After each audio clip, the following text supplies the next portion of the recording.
All right, y'all. VG back in the building.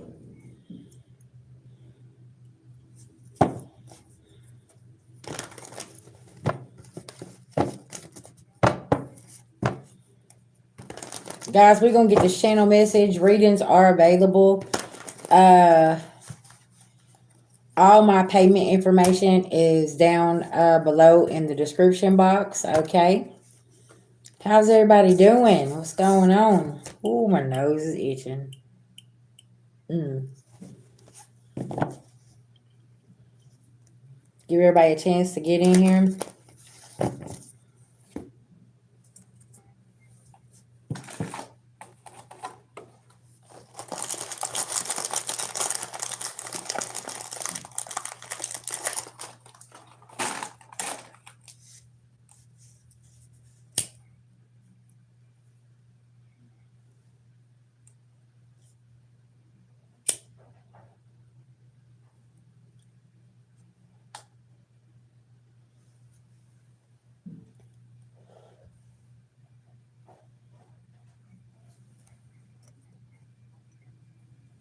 All right.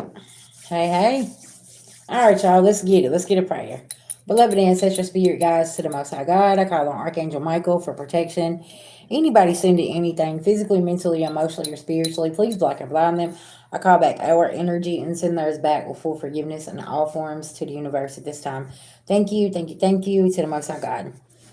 All right, guys. If you would like to be put on the list for a reading, just let me know. Okay.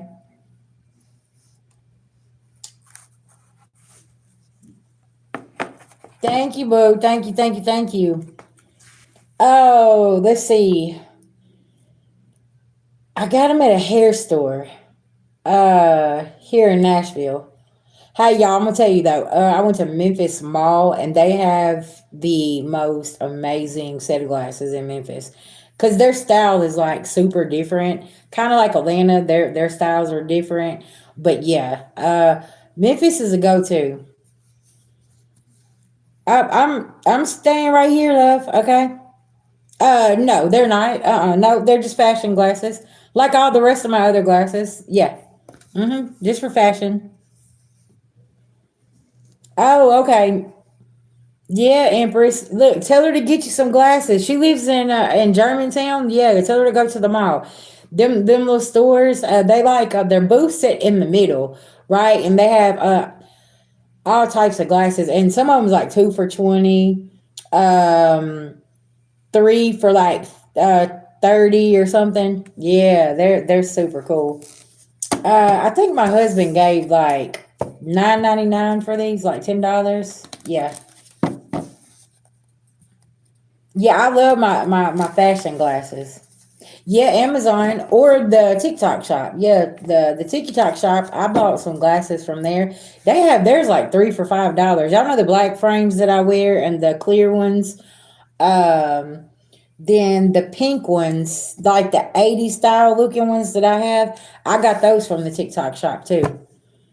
Yeah. All right. So yeah, guys, if y'all would like to have a reading, just let me know. And post your money in my Cash App or PayPal, okay? And just let me know, just in case my phone don't go off.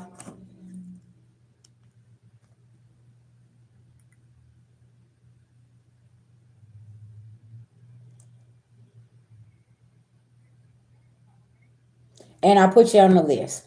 All right, y'all. Let's get into this channel message here, okay? So, we're discussing my glasses. Maybe you took your rose-colored glasses off and you're realizing that karma does not lose an address, okay? And that's the message that I was getting here. I was going to record it, and Spirit's like, nah, go live, right? So, yeah, the swindlers here, okay? They're being exposed. Thank you for the gifts. I appreciate it. Okay. Um, let's get into it. Tell me about this here, Spirit. Yeah, because they've been cold as ice.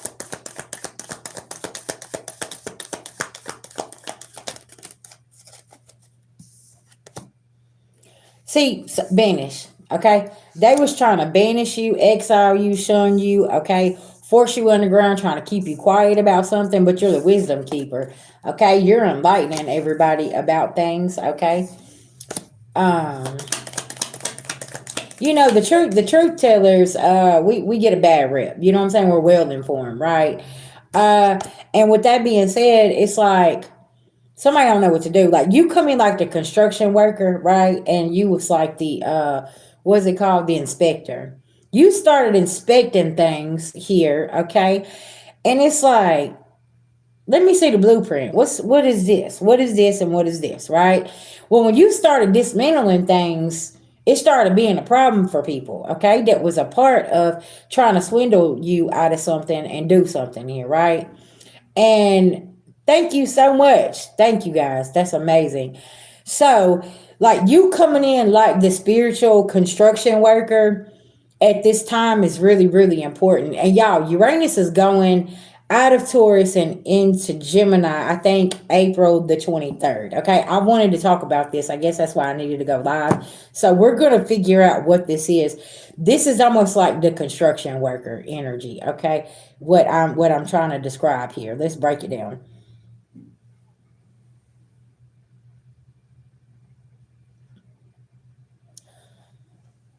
Tell me about Gemini going into Uranus.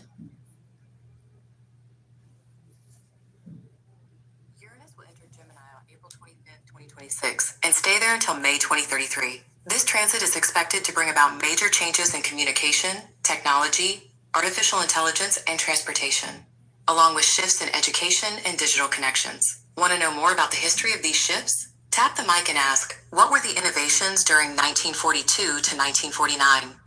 So 1942, y'all, this placement has not been it's not been there since 1942.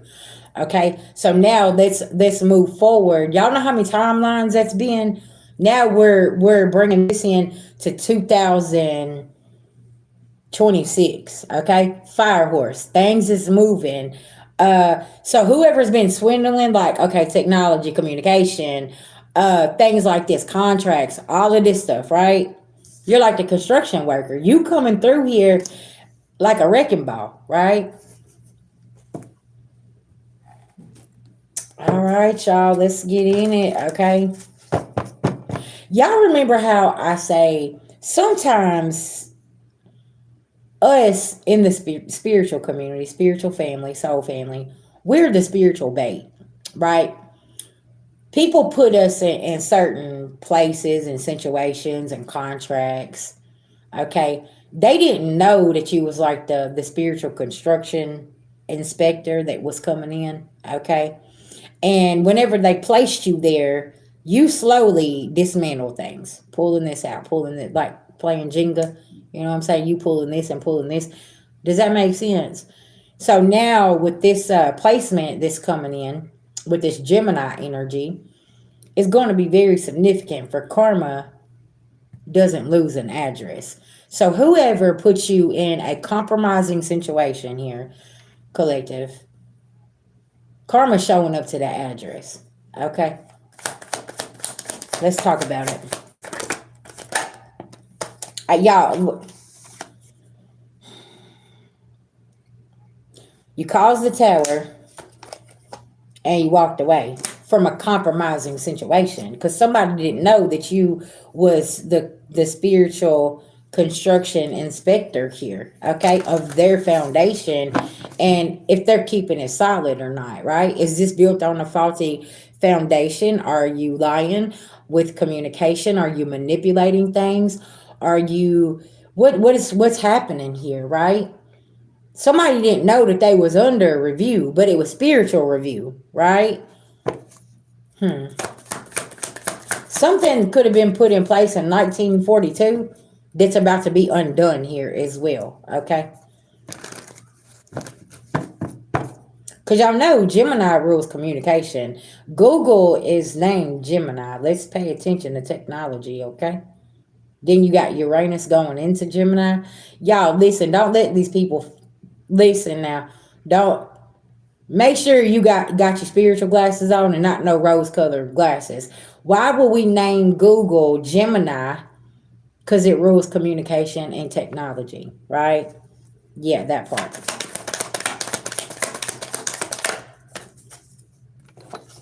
Six of Pentacles. You walked away from some dirty business, dirty contracts, very, very compromising people, places, and things and situations, collective, right? They tried to banish you, tried to force you underground, try have everybody disown you and exile you out and this, and this.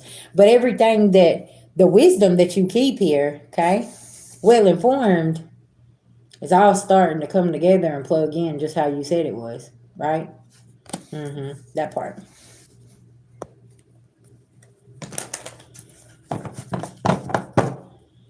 All right, clarify the Six of Pentacles here. That my collective dismantled here. What's going on here? Yeah, because they were celebrating, baby. Listen, they was partying, probably on your money, on your property, on everything with a contract. They knew that they was going to get this by any means necessary, no matter whatever kind of setup that they had to create, whatever kind of fake paperwork, documentations, all of this stuff, right? Somebody ain't been protected. And you got a victory here because you've been well informed about a situation here, collective, right?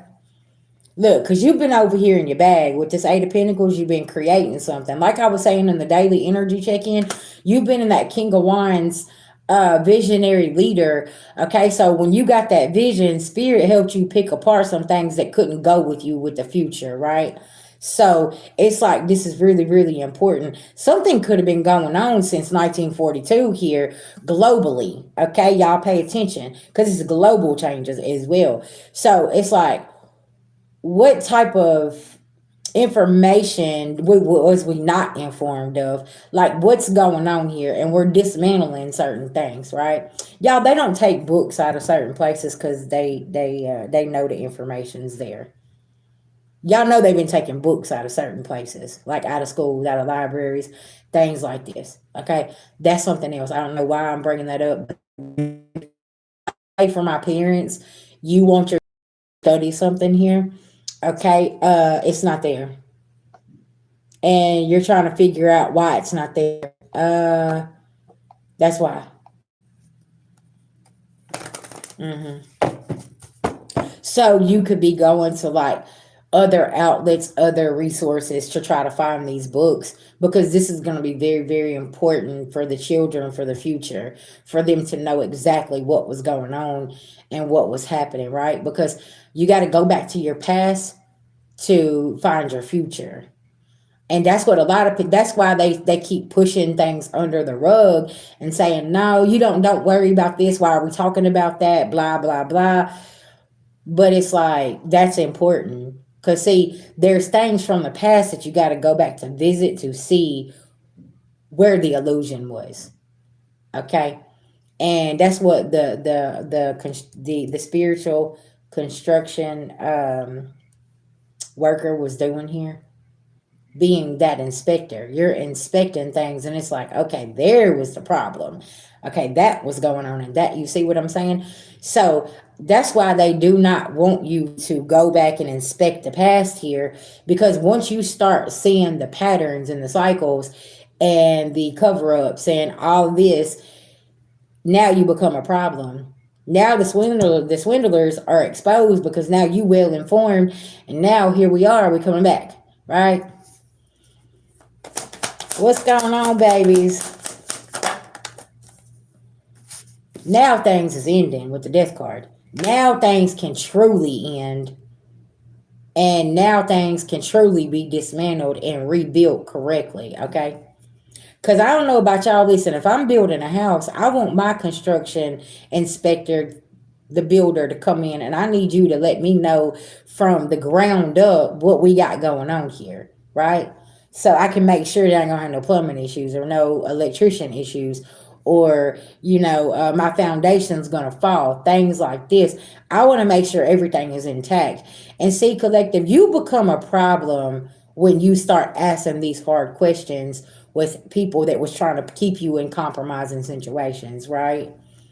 Gonna be very, very significant. Tell me about this energy here. Yeah, these opportunists, now they're sitting in reverse. Now they don't know what to do because they didn't know that you was over here inspecting everything they was doing, saying contracts, information, documents, and all of this stuff, right?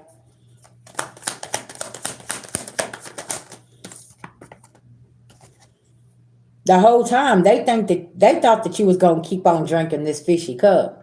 Some of y'all held on to this fishy cup to get more information. Okay? What did I say the other day about some of you just playing along? You played along and played along because you was like, okay, let me sit here just a little bit longer, okay? And you held the cup in your hand, but you never actually put it to your mouth and drank it, right? You just poured it out whenever somebody turned their head. Okay, it's gonna be very significant because you knew that you just had to play along a little longer in order to get that intel that you needed. Tell me about this fishy cup, spirit. Queen of Swords in reverse. Somebody's cold. Somebody's mad. They'll cover up documentation. They'll lie because they don't have no heart. They're gonna do whatever they need to do to make sure that you drink this fishy cup here, even if somebody got to talk real reckless to you at some point to make you and force you to drink this cup or take this offer or do something here, right? This is like your building inspector coming in and saying, we don't need to go over there and worry about that. But you're over here with your plumbing and you're making sure everything. But this woman comes in or this masculine comes in and he's like, no, we got this wrapped up. No, I want to see the paperwork. Where's the blueprint, right? Pay attention, collective. And you become a problem because it's like, yeah, they're asking too many questions. I don't know what we're going to do with this. What we're going to do with this person. Why are they asking those questions? I thought you assured them that we had all this worked out. And it's like, no, I need to see more. I need to see this. I need to see that. Whose signature is this? Who was this over here? Y'all see what I'm saying?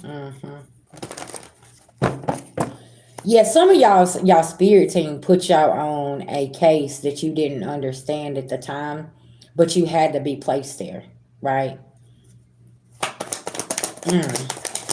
Is some of y'all feeling this energy too? You're like, man, why I feel like I was using spiritual bait here? Man, I've been going through it. Like, what just happened here? And it's like, man, what it just happened to? And then it's like, as soon as karma comes knocking, spirit jerks you up and puts you over here and puts you in protection. And then all of a sudden, boom, there's a tower. It hit. And you're like, so I had to go through what is happening here, right? Because y'all, what I tell y'all, some of y'all situations literally are like divinely orchestrated. Exactly. You see what I'm saying? Because see, a lot of these are karmic contracts that these people signed up for, and they didn't know that you was going to be the one that delivered that karma. You needed to get the address. Oh. Because some of them been hiding. So your spirit team sent you to get the address where they actually needed to go and handle business. That's real interesting how your spirit team orchestrated certain things because they needed somebody to just spoon feed you some things, right? And it's like, man, that sounds real good. Like, you know what I'm saying? We can build this house. We can do this. We can do that, and everything. But the whole time your spirit team was like, listen, I need you to keep investigating, keep inspecting what's going on over here, right? And the more you got into it, the more it was like, whoa. Okay, spirit, come on, let's get into it. Tell me about this Queen of Swords in reverse. They tried to force this cup to keep your foundation in reverse. Okay? That's what it was. This person was trying to force you, and it was going to put your foundation in reverse and put you in a compromising situation once again. Okay?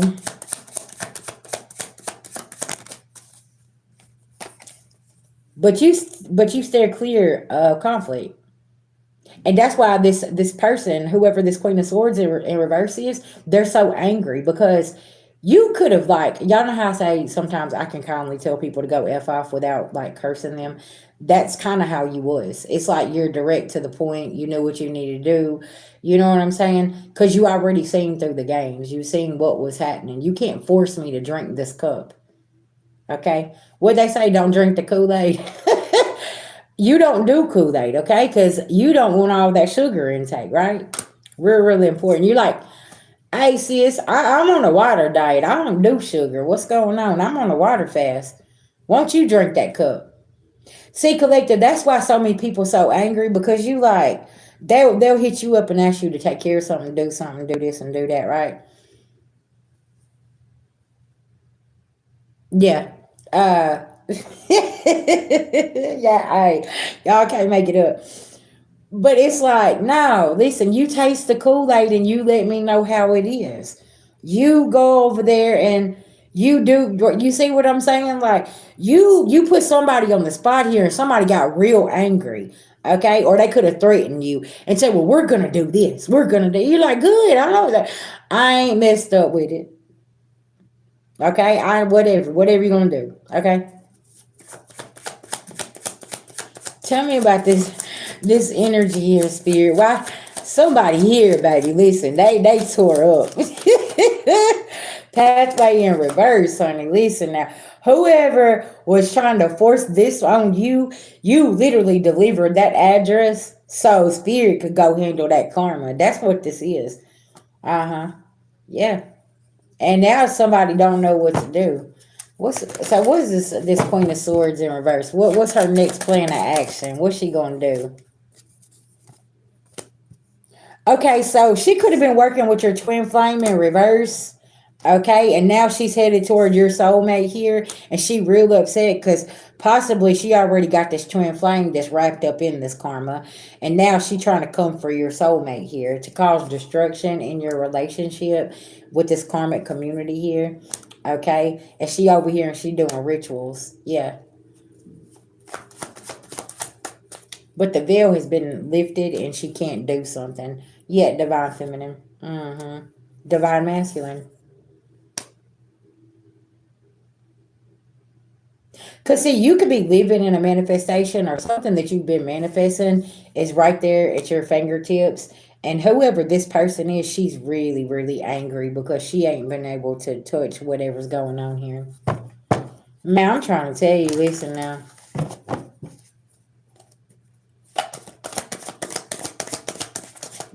Because some of these masculine sis is still in a coping mechanism.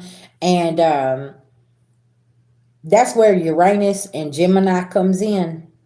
You're not gonna you're not gonna be able to be in a coping mechanism anymore. You're gonna have to face things head on. That's why this is like bad contracts, karmic family, all of this stuff. That's all of this is fixing. It's wrapping up. They don't understand. You see what I'm saying? Because when we're right now, we are sitting in certain energies. Okay, like Neptune and Aries. It hasn't been there since 1944. Uranus and Gemini has not been there since 1942.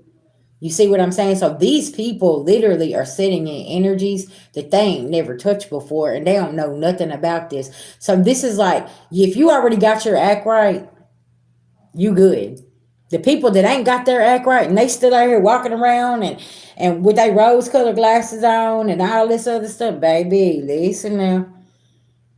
They're fixing to get that wrap it up. Cause see, Taurus has been in Uranus for I think okay, my astrologer, I think y'all, I think I'm saying this right.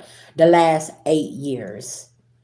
So Taurus has been kind of like getting us together because Taurus rules stability, finer things in life, and things like this, right? So it's like Taurus been trying to slowly get us together, and the people that ain't been getting it together, oh, listen, Gemini finna come in and get that ass really, and you know what I'm saying, get them in order.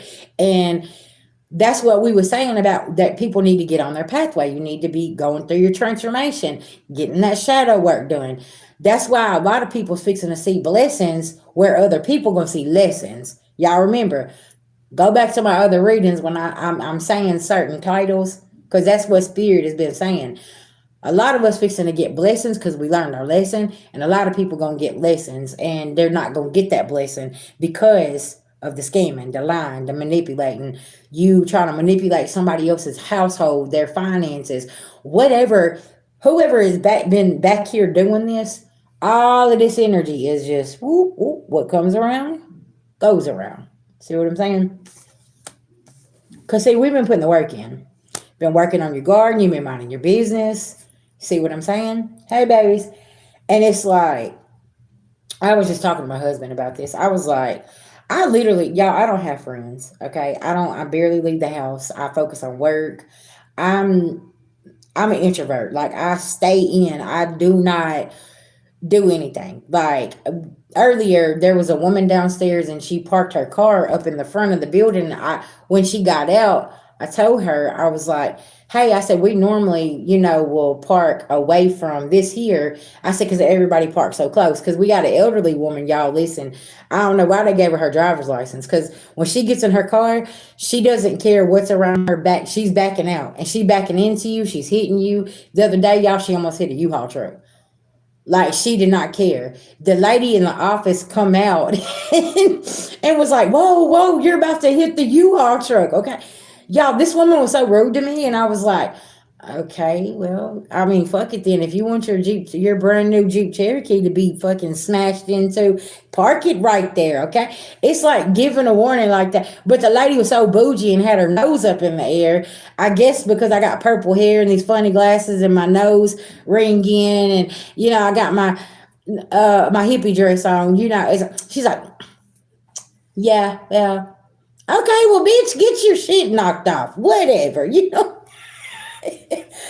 like, okay, whatever. But it's that kind of energy. With people having their noses pulled up and thinking they're so better than everybody, the same people that wanted to put you in a situation. Oh, yeah. Oh, she was judging this and now. Yeah, she was judging something serious. So, you see what I'm saying? It's like, don't judge a book by its cover. Damn, sis, I'm trying to help you out, okay? But when you come and your shit is smashed up and you go to the office and they tell you, well, that's not our problem. Contact your insurance company.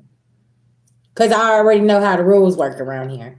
That's why I park in certain places to keep our vehicles from being hit. You know what I'm saying? I've even had somebody say something to us about parking one of our vehicles in two parking spots, but we have a huge ass truck. So why would we park our truck in a compacted parking spot where everybody's around us whenever we can park on the other side and park in two spots? And guess what? Your ass gonna have to get here or here. See what I'm saying? Yeah, that's what I'm saying. Just like an example, that's what's going on here. This is everybody who thinks they got it all figured out. Listen, I'm finna be 43 and I still don't have shit all figured out. I'm teachable every single day. If somebody is coming in and teaching me something and telling me something, like earlier today, there was something that went on, and I went back to one of my sources who told me something.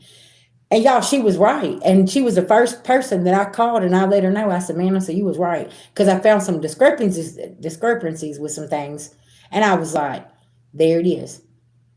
It's it's weird. Like I just there was so many red flags around the situation, y'all. But you know how you're like, no, there ain't no way that they would do this. They would shit. Listen now.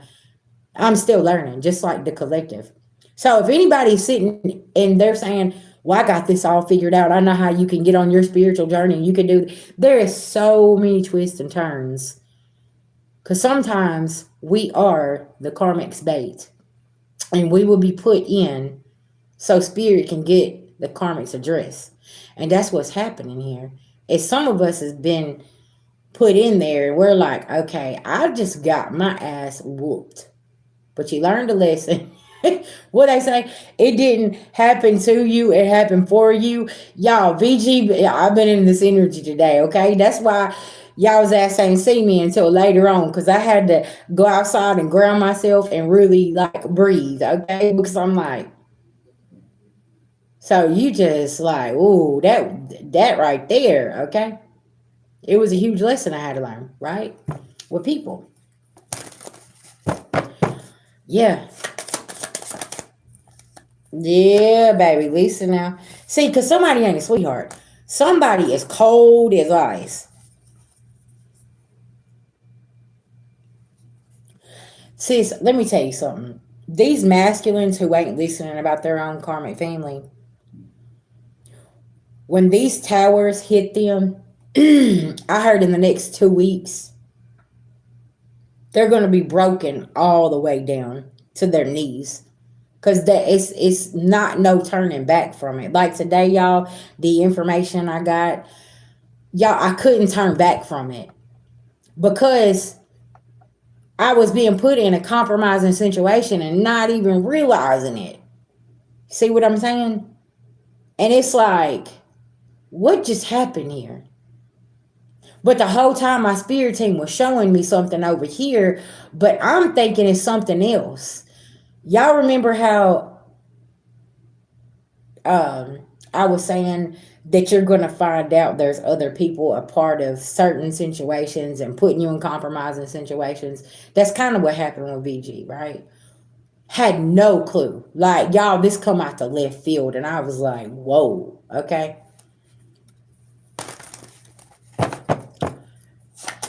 Through money, through contracts,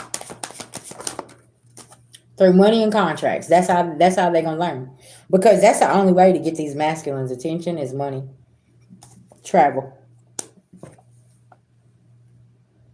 Somebody here knew that you was gonna have to travel. They knew that you was gonna go somewhere. They knew you was gonna figure out information, and they kept blocking certain ways, right, for you to not get the actual blueprint of something here. But they are trying to figure out how you dismantled everything without having the true blueprint. Somebody talks in code. Y'all see how I just done that? Somebody talks in code, and it's like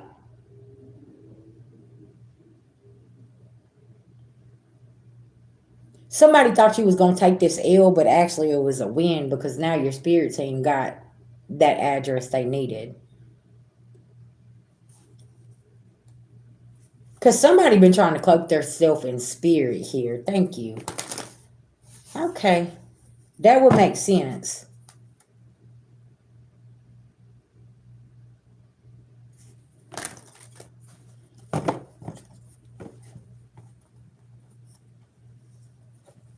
Yeah, yeah.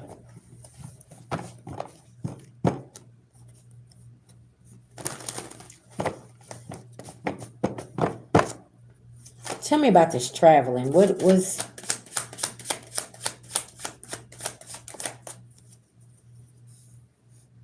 Because they knew you was going to travel away and still be in this bliss energy and travel straight to your north node and get the real love you was supposed to get and be unbothered. Meanwhile, somebody is so in their head here, they're causing themselves some kind of health concerns here. Because they can't control the gifted. They can't, and they're obsessed. They need to figure out how you know these things, how you got the true blueprint here, okay? But I'm gonna go back to, I told y'all I'm an introvert. I don't have friends. I don't have nobody. When they isolated VG, I upgraded. DNA upgraded. I jumped timelines. I can astro travel. I can see. I can hear things that's going on everywhere. But see, that's the thing is, that's the problem with isolating the gifted, is you help them elevate faster. So now I got the whole blueprint that you was trying to hide the whole time. And your mission was already failed, but you still did not see this. So for my people out there, you're feeling isolated. You're like, I'm lonely, VG. I want to do this. I want to not keep your ass in isolation. Because right now, you're getting a DNA upgrade. That's what's happening here. You're ascending, and you can't ascend around the same people that you got sick around, or that put you in a compromising situation, or tried to poison you, or... Right, exactly. Find your hobby. That's where you start getting real creative, collective. Why do y'all think I had that big old box of cards? I wouldn't use my tarot cards. I'd use my index cards because I made them. I would consistently get all these messages. So then I just got me some damn index cards and I started writing on them. What, 6 years ago? And I burned all of those. So now Spirit's like, okay, well, we're going to start a new deck. Okay. So you see what I'm saying? I find creative things to do. And now I'm working with my plants and stuff. So I got things to do. And then I got my dog Hercules and then I got my husband, right? So yeah, I'm finding more positive things to do with my time than what I was doing with it back then, right? So it's like finding healthier outlets. And that's what they can't understand. It's like, how did you go from being so toxic to finding healthier outlets?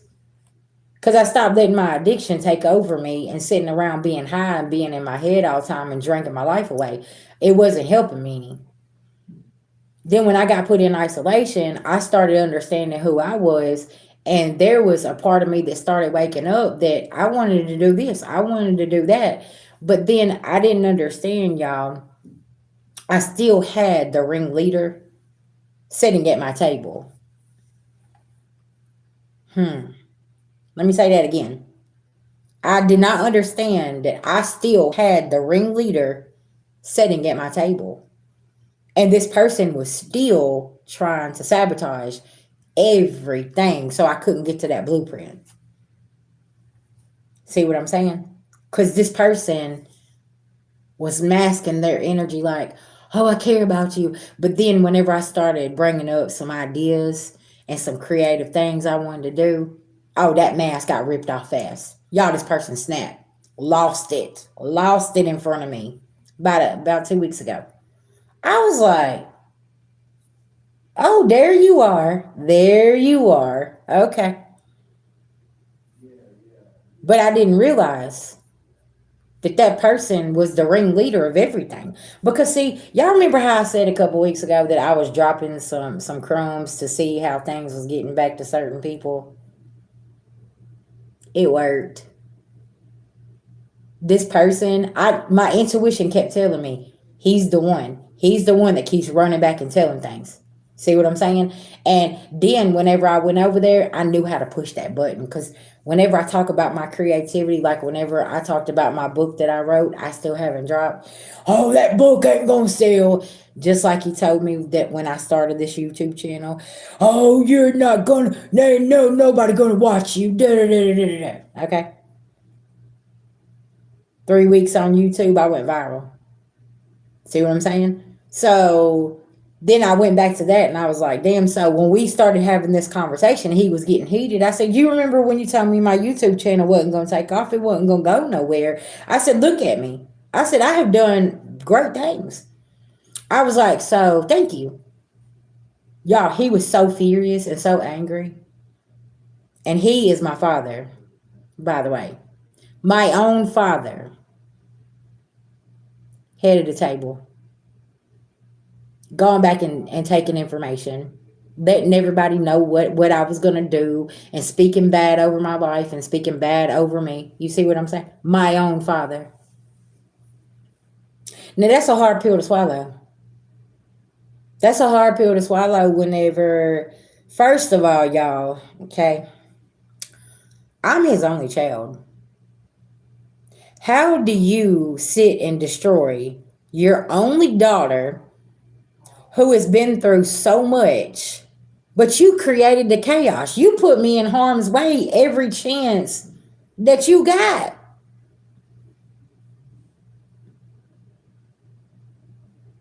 And this is the thing is, I'm not even mad about it.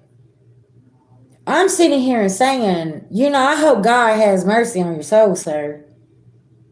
Because you a real deal type of demon. You're evil. How do you sit and you hurt your only born daughter? I can't make it make sense. The only thing that I can do is learn from it. Because y'all know what's so crazy about this situation? Y'all about to trip, right? Is I was using some of his business tactics to make money. The legal way, the right way, right? You know how you get a pickup truck and you go out and you move people and help the elderly and stuff like this. That's what I was talking about. That's one of the things he used to do. Y'all, whenever I brought that up, he got so angry with me, like he lost it on me. And I'm like, how are you gonna be mad because I'm gonna utilize something that I seen you do my whole life? Going out networking and opening businesses and having multiple streams of income because I took the positive from what he done and I didn't take the negative. You see what I'm saying? And then now you can't put me in compromising situations because I already know that you going over here and sitting at a table where everybody hates me. My own father. Listen, when you can't trust your own father, that puts you in the energy of, you know what? Yeah, I'm gonna stay an introvert. I'm gonna stay the fuck away from everybody because who you're what? Excuse me? Mm-hmm. Yeah. It does. It takes so much energy to hate than it does to love. And y'all, that man ain't got no love and bone in his body.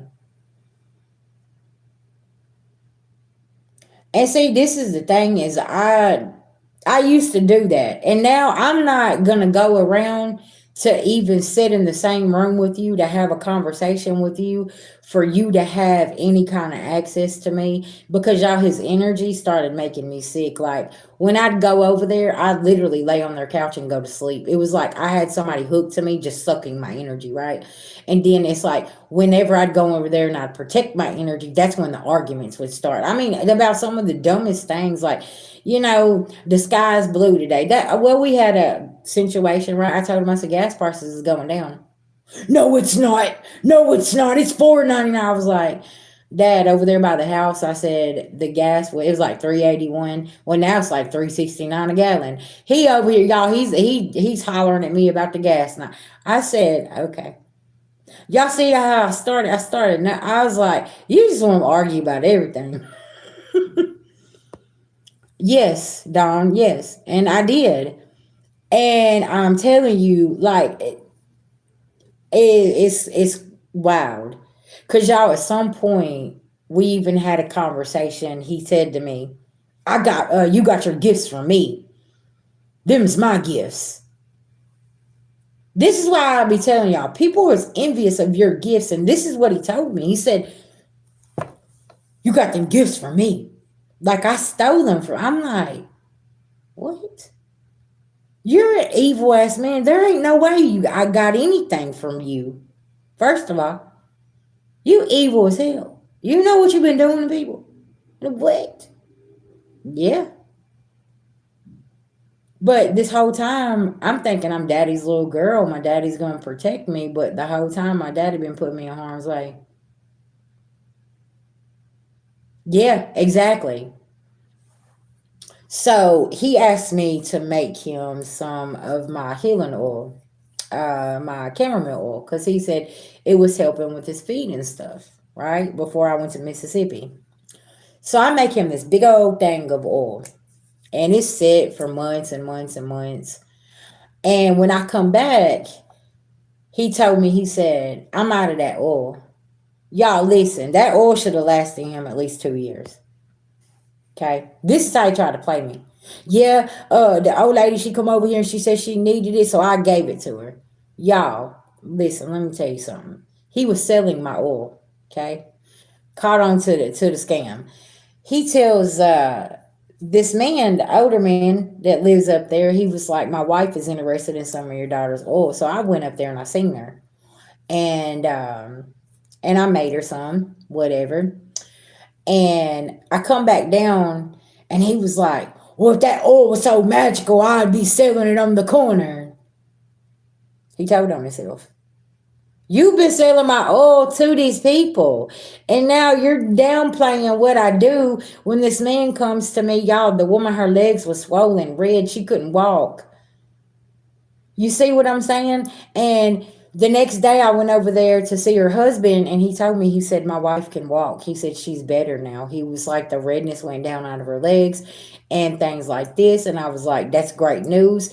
And he was like, can you make her some and I'll pay you for it? He got cut out the deal because now I done talked to him. You see what I'm saying?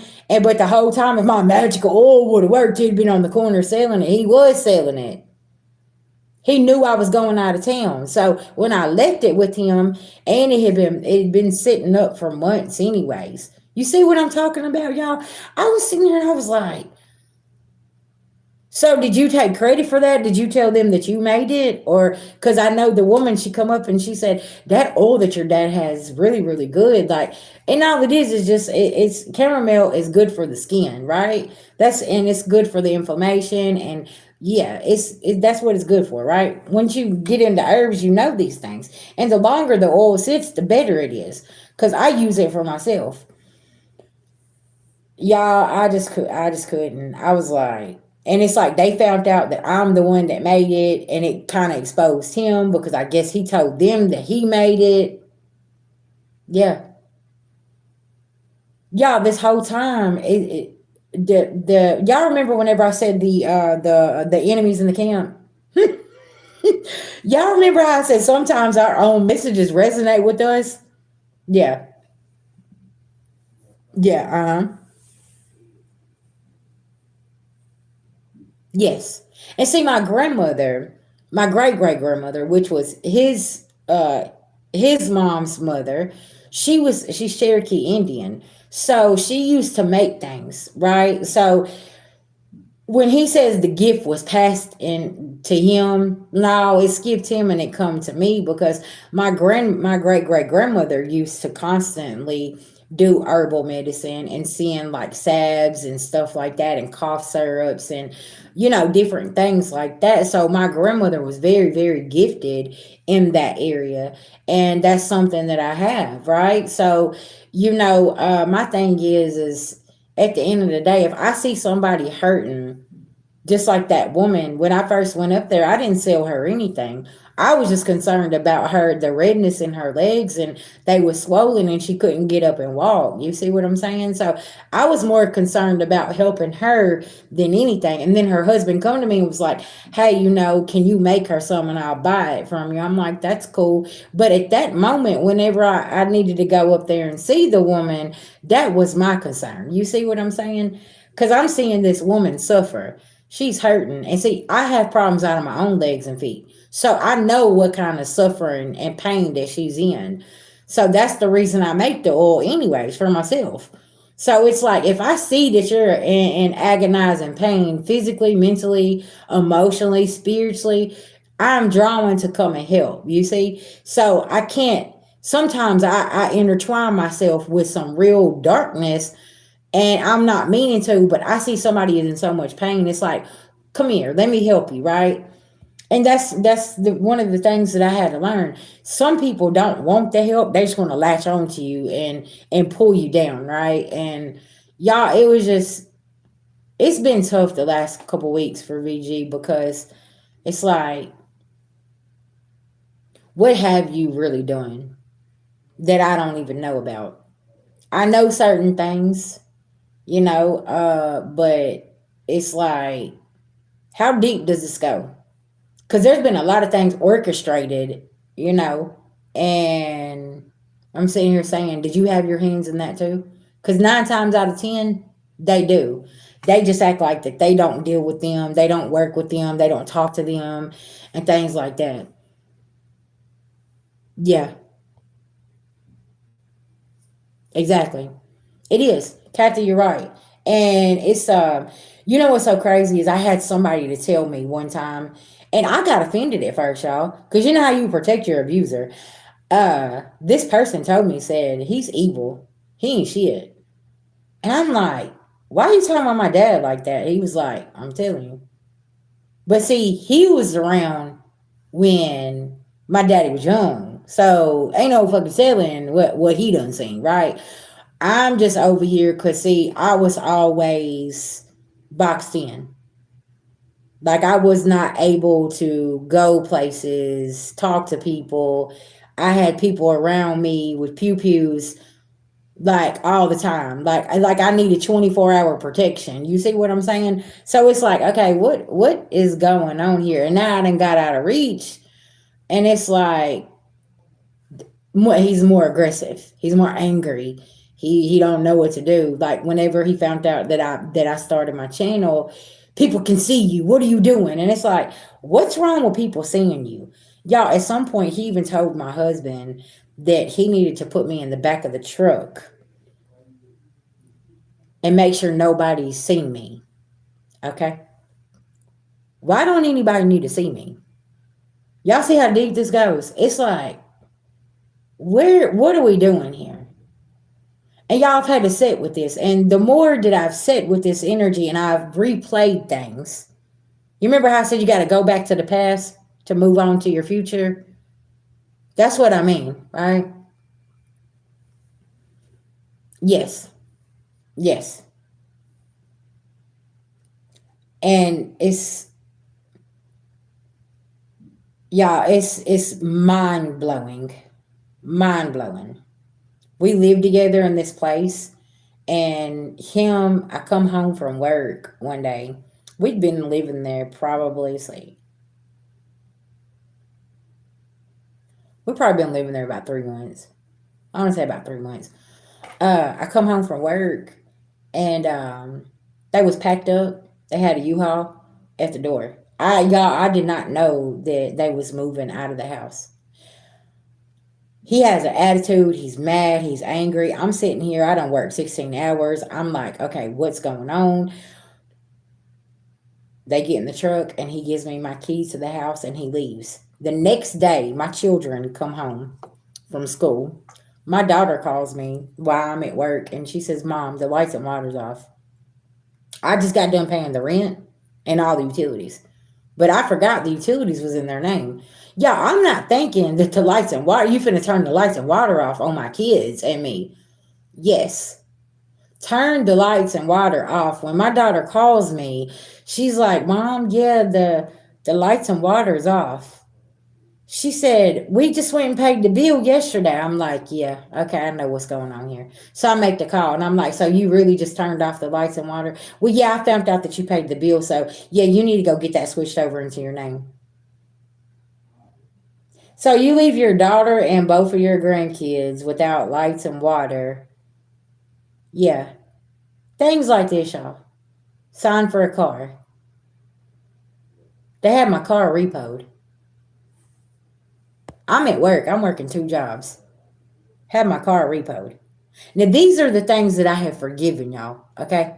This is why I tell y'all, like, these are things that, yeah. See, that's what I'm saying. When people do things like this to you, these are just prime examples of things that I forgave, okay? I dismissed it. And I'm sitting here and I'm like, what? Yes. I was working 2 jobs. I walked out there, okay? And one of my coworkers videoed my car being taken. I got stuck at work, okay? So a little lady, she'd been working at the company for a long time. She lived in the same town I did. She said, baby, I'll give you a ride home. Y'all, I had no vehicle, okay? And I got to be at my second job in the morning. And y'all, my second job is delivering houses, right? So I don't have my car to even deliver the houses. So then I lose my first shift job, okay? In the midst of all of this. See what I'm saying? There's more. There's more. The same time that you had my car repoed, hold on, y'all, I overpaid child support. 18 checks was sent to their address. Okay? So now I done lost my first shift job. You done had my car repoed. 18 checks come to your mailbox and you had them returned. And you know that I'm sitting over here and I'm needing this money because that could have paid my car note. That could have paid a month's rent or something, right, to help. So I get a call from the child support services like 6 months later, y'all. And they tell me, they're like, we got 18 checks for you where you overpaid. Where can we send them to? And I said, where was they returned from? Their address. Do y'all see what I'm saying? People changing your mail. It's happened. One of my clients actually sent me a gift, and it was about to go to their house. And luckily, I was cool with the mail lady at the last address I lived at. Do y'all see what I'm saying? That's why I be telling y'all. I know y'all ain't tripping, but it's so crazy because these are things that I have brought up. Like, you did this, and I've forgiven it. Yeah. See what I'm saying? So some of y'all could be in my own situation and find out somebody close to you.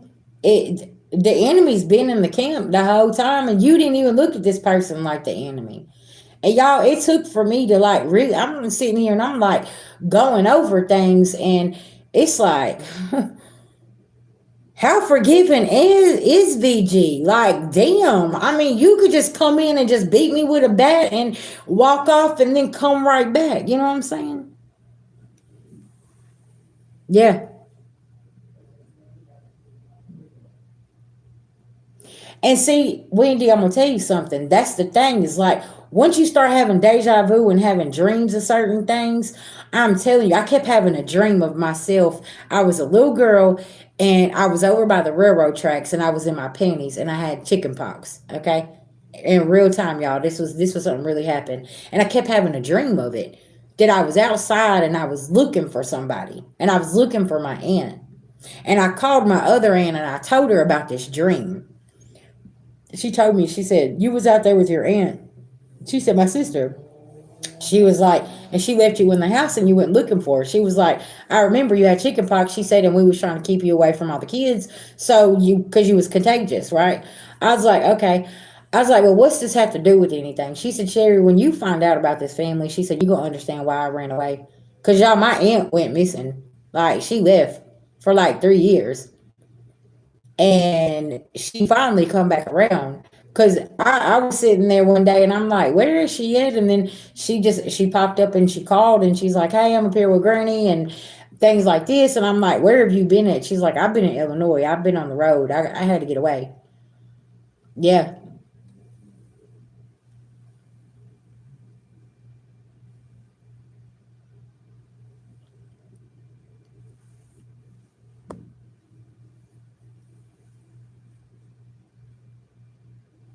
See, I'm okay. Broken feather. Take your phone and get it out of your room. Any kind of devices, take them out of your room. Okay. Put Take you a spiritual bath, okay? Take all your devices out of your bedroom, wherever your sleeping quarters are, because you need to. It's the frequency. Do you have an iPhone by any chance? Because that iPhone frequency is very karmic. Okay, I've figured that out as well.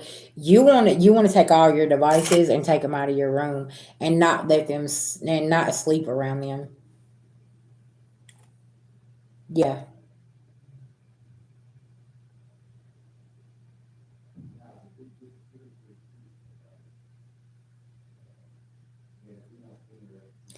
Wendy, I'll tell you what'll unblock your dreams. Go camping, sleep on the ground.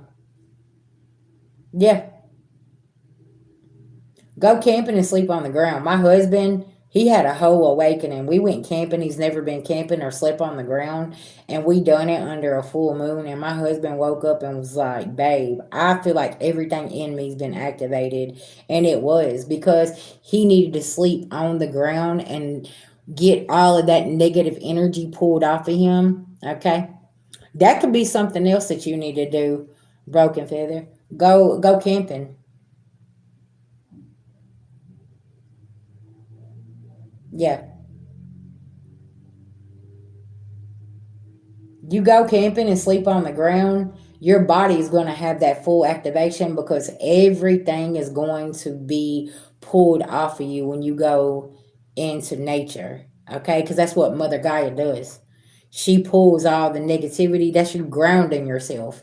That's why we tell a lot of people, like, go outside, go sit beside a tree. If you're having a bad day, you feel really bad, go ground yourself. The longer that you sit on that ground, the better off you gonna be. You said you don't have an iPhone, but It has gotten really bad. I've been homeless now for 2 years and living in my car.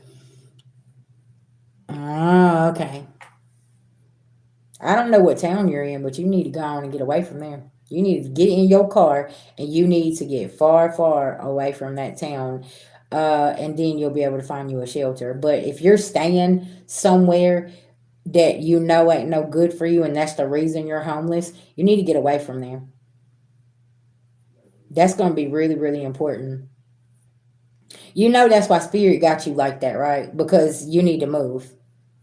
Because you're trying to stay there and it ain't good.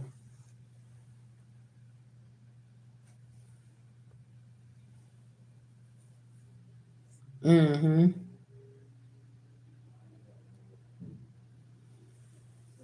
Yeah, a lot of times whenever spirit has you to move like that and like something's going on, I'm telling you, I've been there.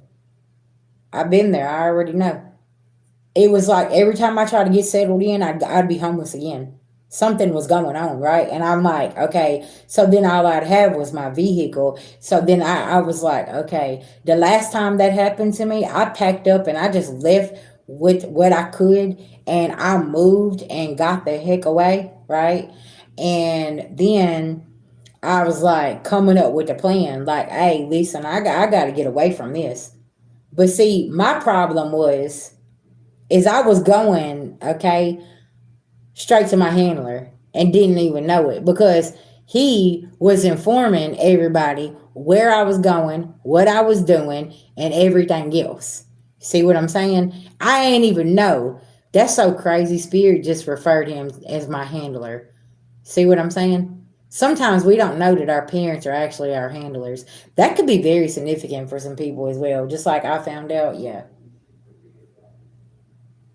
Because it's like at some point, what are you gaining telling all these people where I'm going, where I'm at, all this other shit, right? Mm-hmm.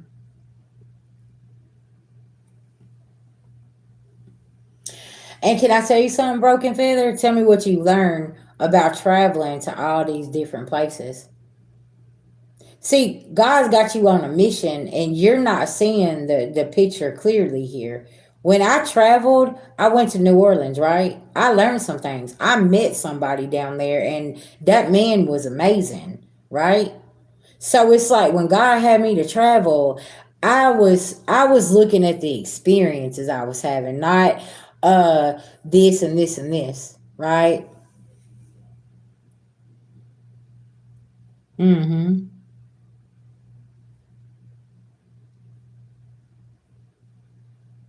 See? Mm-hmm.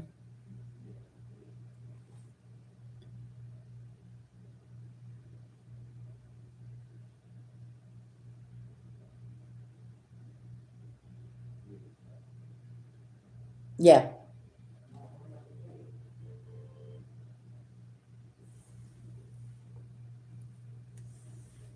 Mm-hmm.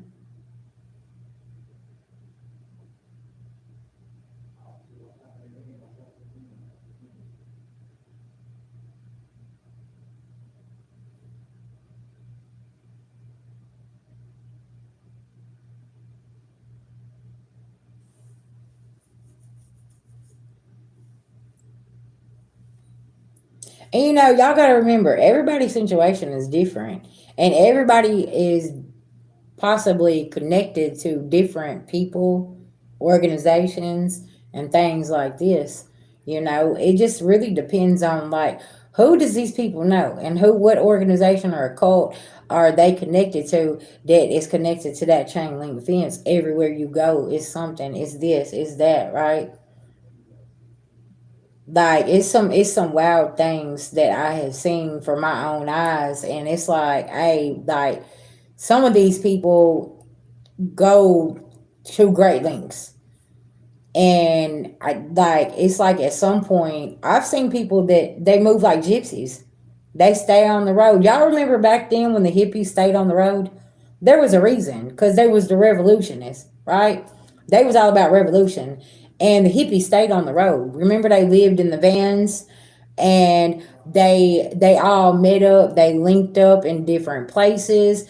They never had one address. You think back to the hippies back then in the 70s and in the 80s. But it's because they knew what was going on. They knew listen, if you're programmed, you know that you're supposed to just stay in one spot and do this and do that, and they got you a part of the program. Okay? But with you moving around like that, can I tell you something? You keep moving the energy. You keep moving the energy because they can't pin it down. So that's why you got to keep moving. And when spirit gets you to a point to set you down somewhere, you're gonna be just fine. But there's other reasons why your spirit team needs you to be on the move like that. Understand the assignment. Just that's what I done. Cause I mean I'm sitting in a hotel room and I'm like, man, like I am crying my eyes out. I don't know what to do. I'm scared to death because I'm by myself. I don't feel like I can trust anybody. And all I kept the message I kept getting was like, you got to understand your assignment. This is not your last destination. And then it was like 2 weeks later, I'd probably been in New Orleans, I think maybe 3 weeks. Okay. Then I got a call and I had to leave. And it's so crazy because Spirit provided for what I needed to get on the bus and get back. You see what I'm saying? But like on my way to New Orleans, I was almost sex trafficked by this old woman on the bus line. Like this woman literally sit there and she was an elder and she got in my business. She was like, what are you doing? Where's your family at? And the whole time she's talking to somebody else on the phone and I'm just pouring my little heart out to her. Okay. By the time we get to Atlanta, Georgia, baby, listen, this damn crazy ass man done came out the car and in the bus station and I got chased all the way to the woman's bathroom. Okay. Like real life shit. And I'm sitting here like, oh my God. But you know how we talk about sex trafficking and this, and this? It's like I experienced that. And I'm like, how did cause y'all, this lady's suitcase was huge as hell. Do you know what she had on it? Had in it? She had like a pair of pants, a pair of shoes. When she opened the suitcase, there was like maybe 4 items in this big ass suitcase, okay? And I'm thinking to myself, was this woman gonna put me in this suitcase? Listen, lady, you ain't gonna put my little fat ass in there. What are you doing? Like, hold on. You see what I'm saying? So it's like I seen this shit in real life. Yeah, because I went live on my channel and I was like, y'all, this lady just literally like tried to take me. Okay. Like, no, you know, but it was like I went through that so I could come and tell y'all what's going on. So sometimes understand your assignment, right? So then on my way back, okay, another woman, she was on there and she kept spraying this stuff.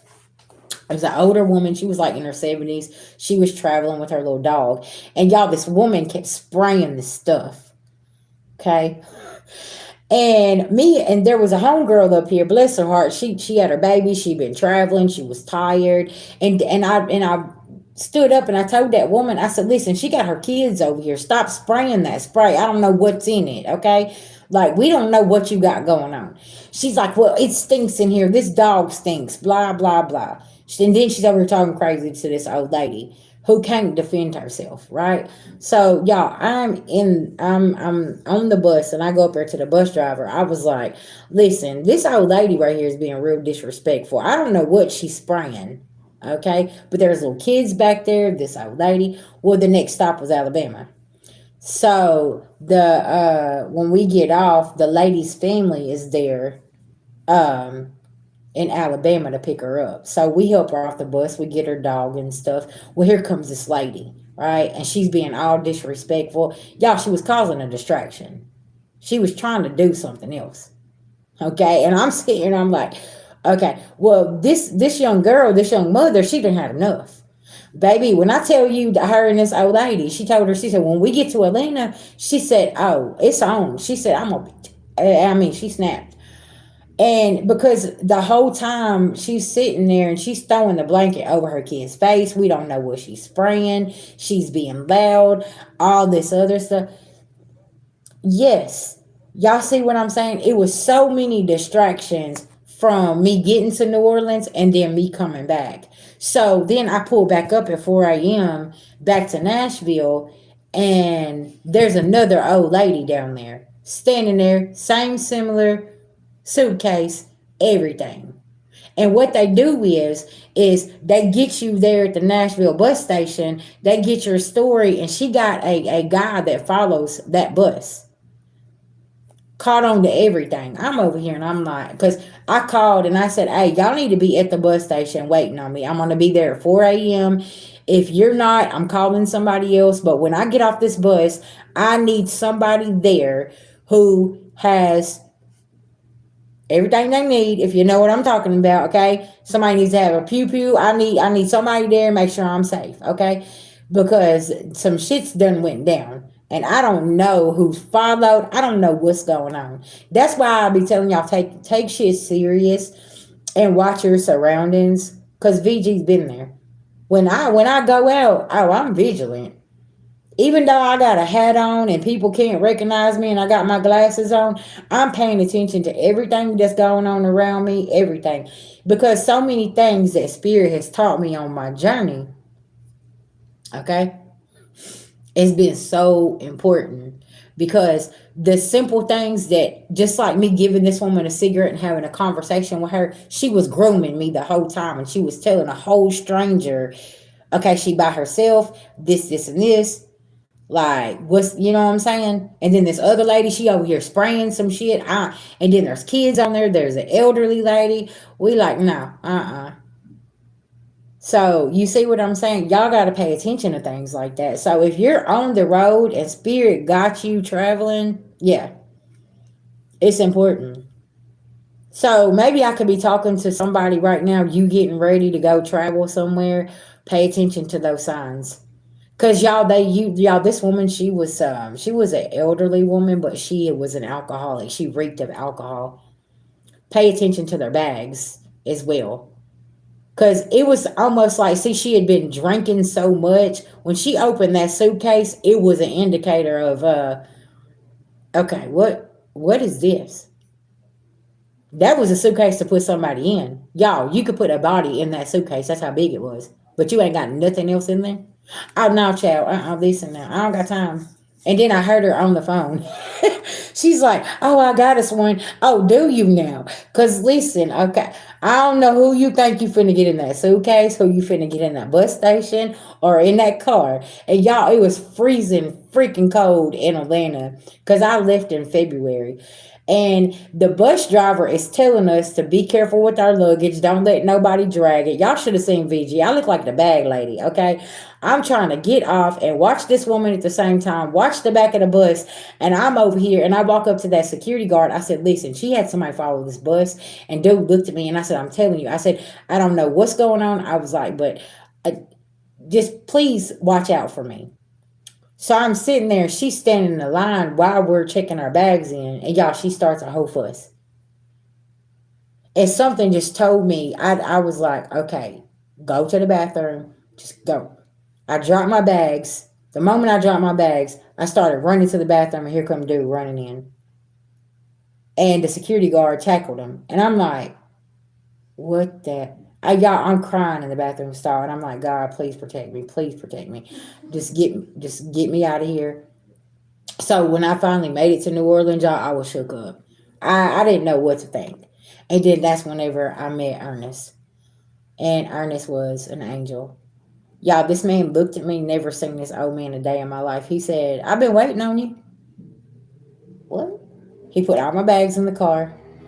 And he said, you can just pay me $40. He said, I'm going to ride you around town. All of this stuff. I've done had this traumatizing situation. And this man just walks up and was like, I'm waiting on you. He was. And Mr. Ernest, I'll never forget that man, y'all. He was so wonderful. Like, he drove me around town. He showed me places. And he pulled me up to this one spot. And I told him, I said, they want $180 a night. Like, I'm looking for a weekly rate. He said, well, baby, I'm going to have to take you to the hood over here. I said, that's fine. Take me to the hood, right? So he takes me to the grocery store, get my groceries, and he takes me there and he pulls my bags in. And he says, he gives me his card. He said, if you need me, he said, I'm just a phone call away. He said, don't get in the car with nobody else. Yes, sir. See what I'm saying, collective?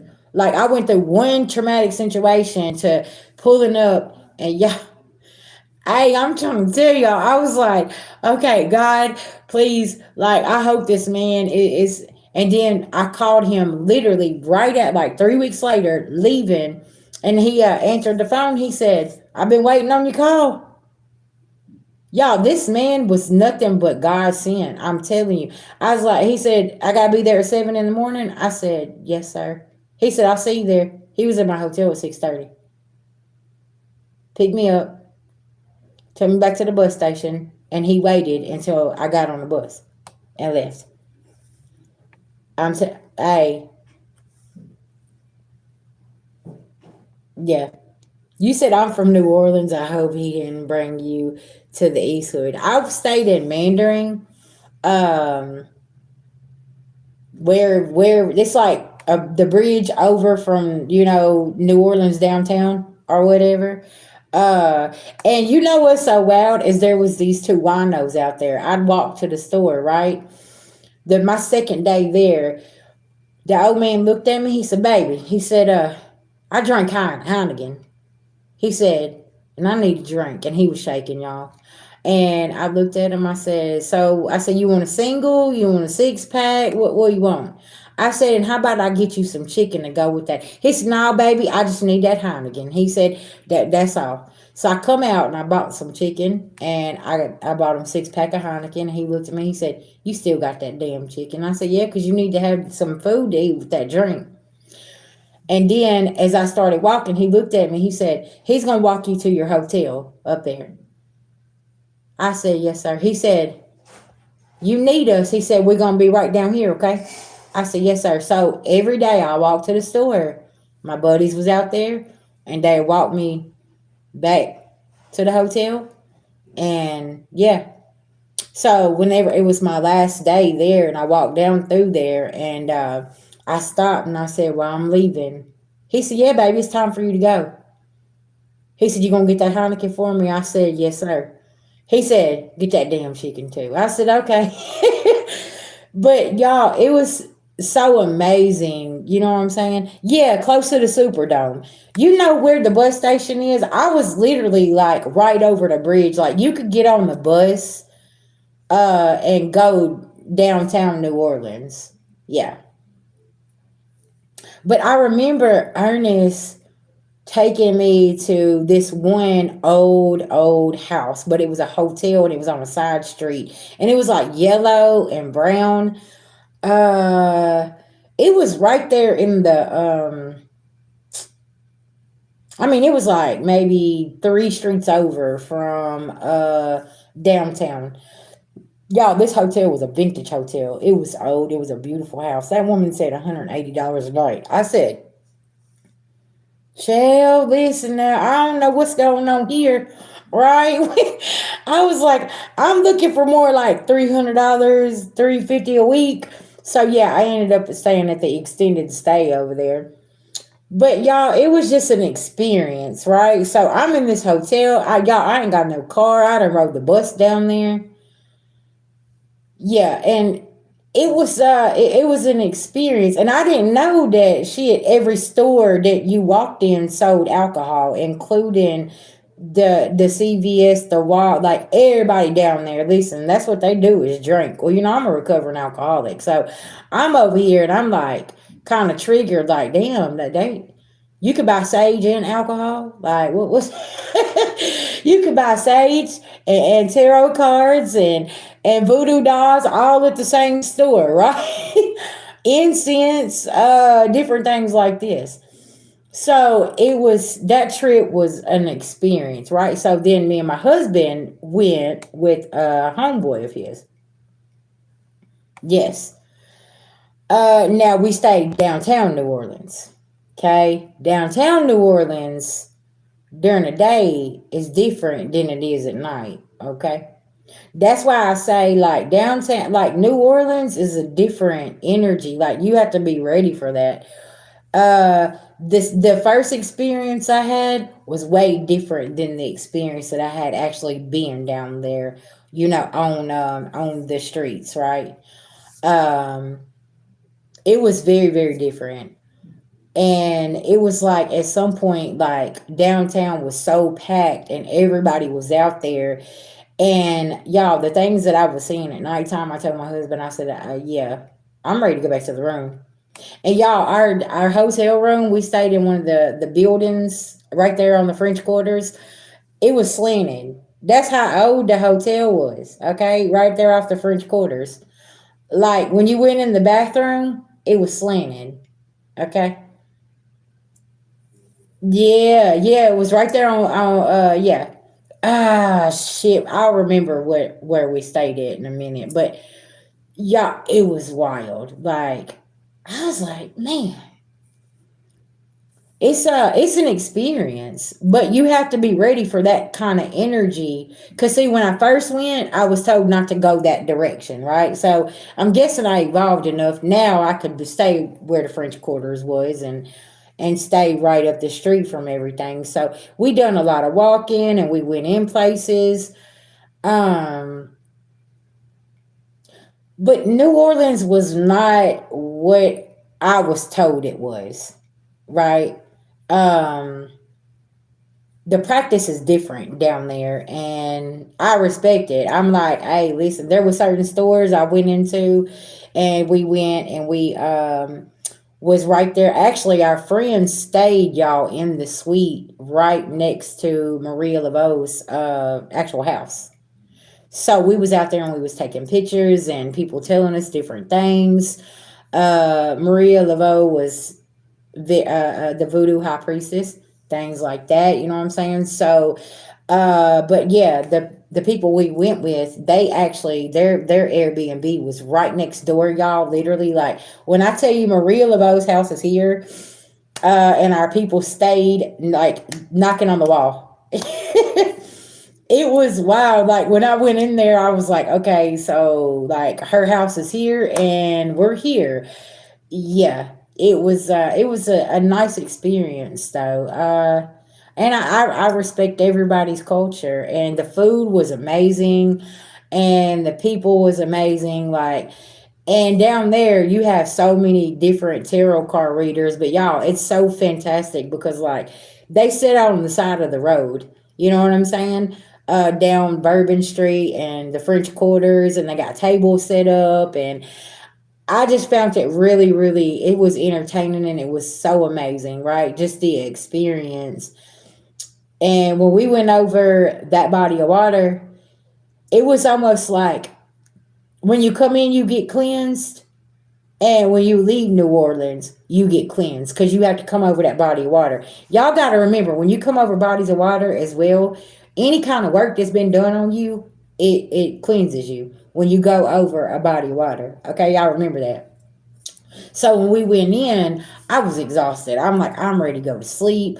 So I done got cleansed. I done went in. I done took a shower, laid down. Then my husband, he comes and gets me up. He's like, we're going to head downtown. And I'm like, all right, cool. You know what I'm saying? So whenever it was time to go, we hit that body of water and everybody got cleansed, right? And it was a very quiet drive home. But on the way there, it was very chaotic with with the people that was with us, right? Because they was the chick, she was drinking, she had the music loud, which it helped me drive. So the guys is back there asleep, and yeah, when we get there, I'm ready to lay down. She ready to turn up. She's ready to go hit the strip and go drink. Well, I don't even drink, y'all. I'm over here like, okay, babe, listen, somebody needs to go lay her down.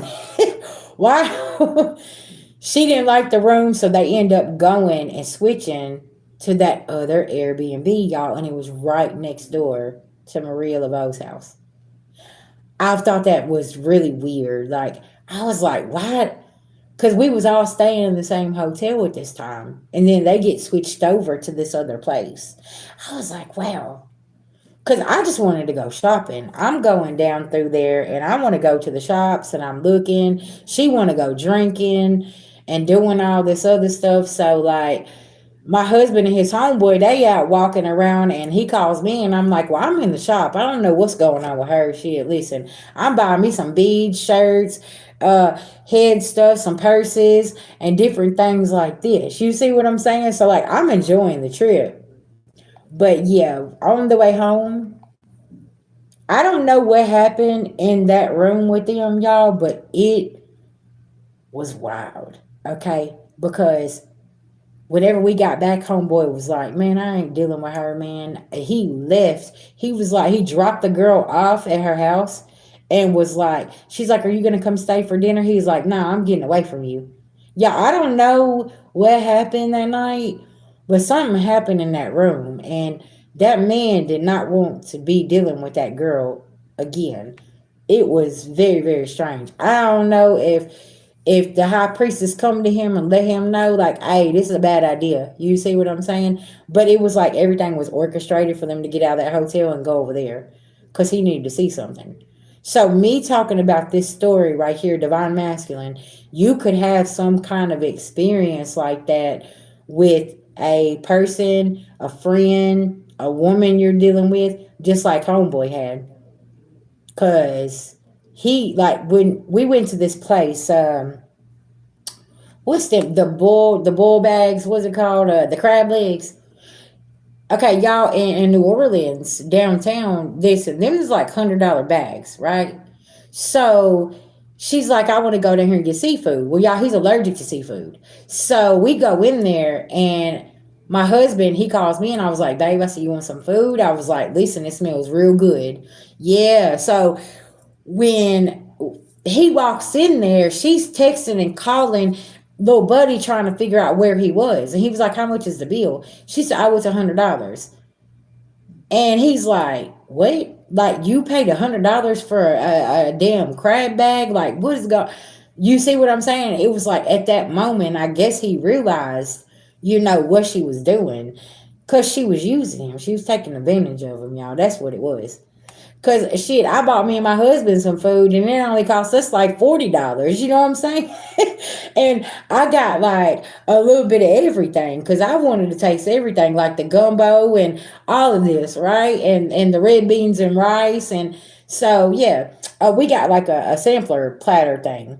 But yeah, y'all, it was real interesting because I feel like that trip was for them two and not me and my husband, because I told my husband, I was like, okay, what's going on with them? Because y'all on the way there, that girl was turning up. She done drink, drink, drink, drink, drink, drink, drink. Like, I mean, it was something serious. And whenever they got there, all this stuff started happening. I'm like, okay, what is, so I don't know. Maybe somebody's going to take a trip to New Orleans, and that energy is going to let somebody know, hey, what you need to be doing. Because like I said, when we left, we went over that water. Everybody got cleansed. And the moment he got back home, he literally left the job and went back to his home state and left that girl behind. So somebody's fixing to do that. Somebody's probably going to leave and go back to their home state and like wake up to something here. Me telling y'all our trips and what happened. Okay. Yeah.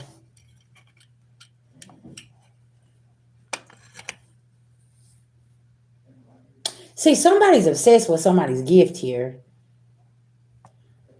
And they may want to take you somewhere. And when they take you to this place, something is going to be, it's going to enlighten them about people, places, and things as well. And you're from New Orleans, so you know what I'm talking about. Like, if you ain't never been there, trust me, you're going to be very enlightened when your ass leaves. Okay, it's either going to be a good experience, an awakening experience, or something. But yeah, it's definitely going to be a wake up call. And then somebody else said that they was sitting here and they're traveling. Like, that's another thing. With you traveling, everywhere you go, there's going to be a learning experience. Like, whenever I first showed up there, I met Ernest, and he traveled me around and showed me around. But then the second time I went with my husband. Yes, yes. And see, and it could be for a spiritual reason, though. Y'all pay attention to that, because anybody in the spiritual community will tell you everywhere you go on your travels, you collect things, you meet people, you plant your roots there, and some of y'all could be your past life. Like it being in New Orleans for me was like I planted my roots back where I was supposed to go. Very, very strange, right? Um, it was different. Like when I first went to New Orleans and I left, I come back different. It was like I needed to go there. Like me and Ernest, we needed to meet. I needed to see that earth angel to have trust that everybody wasn't like that woman that was on that bus and had that man. You see what I'm saying? That was helping her. I was being told to trust the process. And collective, that is so important on your journey, right? Because we tend to lose that because of all the betrayal we've been through. And it's hard for us to trust people. And there could be an enlightening situation where it's like, hey, trust the process, trust the situation. Okay. That could be very, very significant. And the message that you keep getting is like everything's gonna be okay. Somebody tonight needs to hear this. It is. It's gonna be just fine.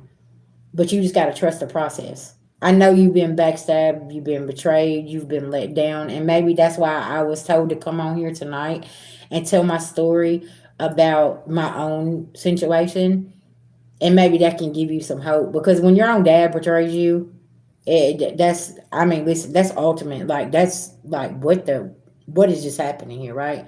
But I'm moving past it. I mean, Spirit been showing me you're forgiving ass. All you do is you want to forgive, and you want to forgive and forgive, and look at, I mean, he done stabbed you in the back and done wiped the knife off and stabbed you again, and there you go, forgiving again. You see what I'm saying? Collective, how many times are we gonna keep letting the same people come in and just, you know what I'm saying, and keep stabbing you in the back? You can't. You're gonna have to wake up and say, okay, I did not break this connection. This was already broken. Y'all remember what I said about the broken connection? We always try to go back and fix things because everybody wants to make us feel bad and do this and do that. And it's like, fuck that. I'm not finna go back and fix something that you keep on continuously breaking and doing this and doing that. I'm not going to be held accountable for that. You see what I'm saying? Like, in collective, you don't need to be holding yourself accountable for these type of situations either. Because I also feel like this was holding me back for me to finish telling my truth. Does that make sense?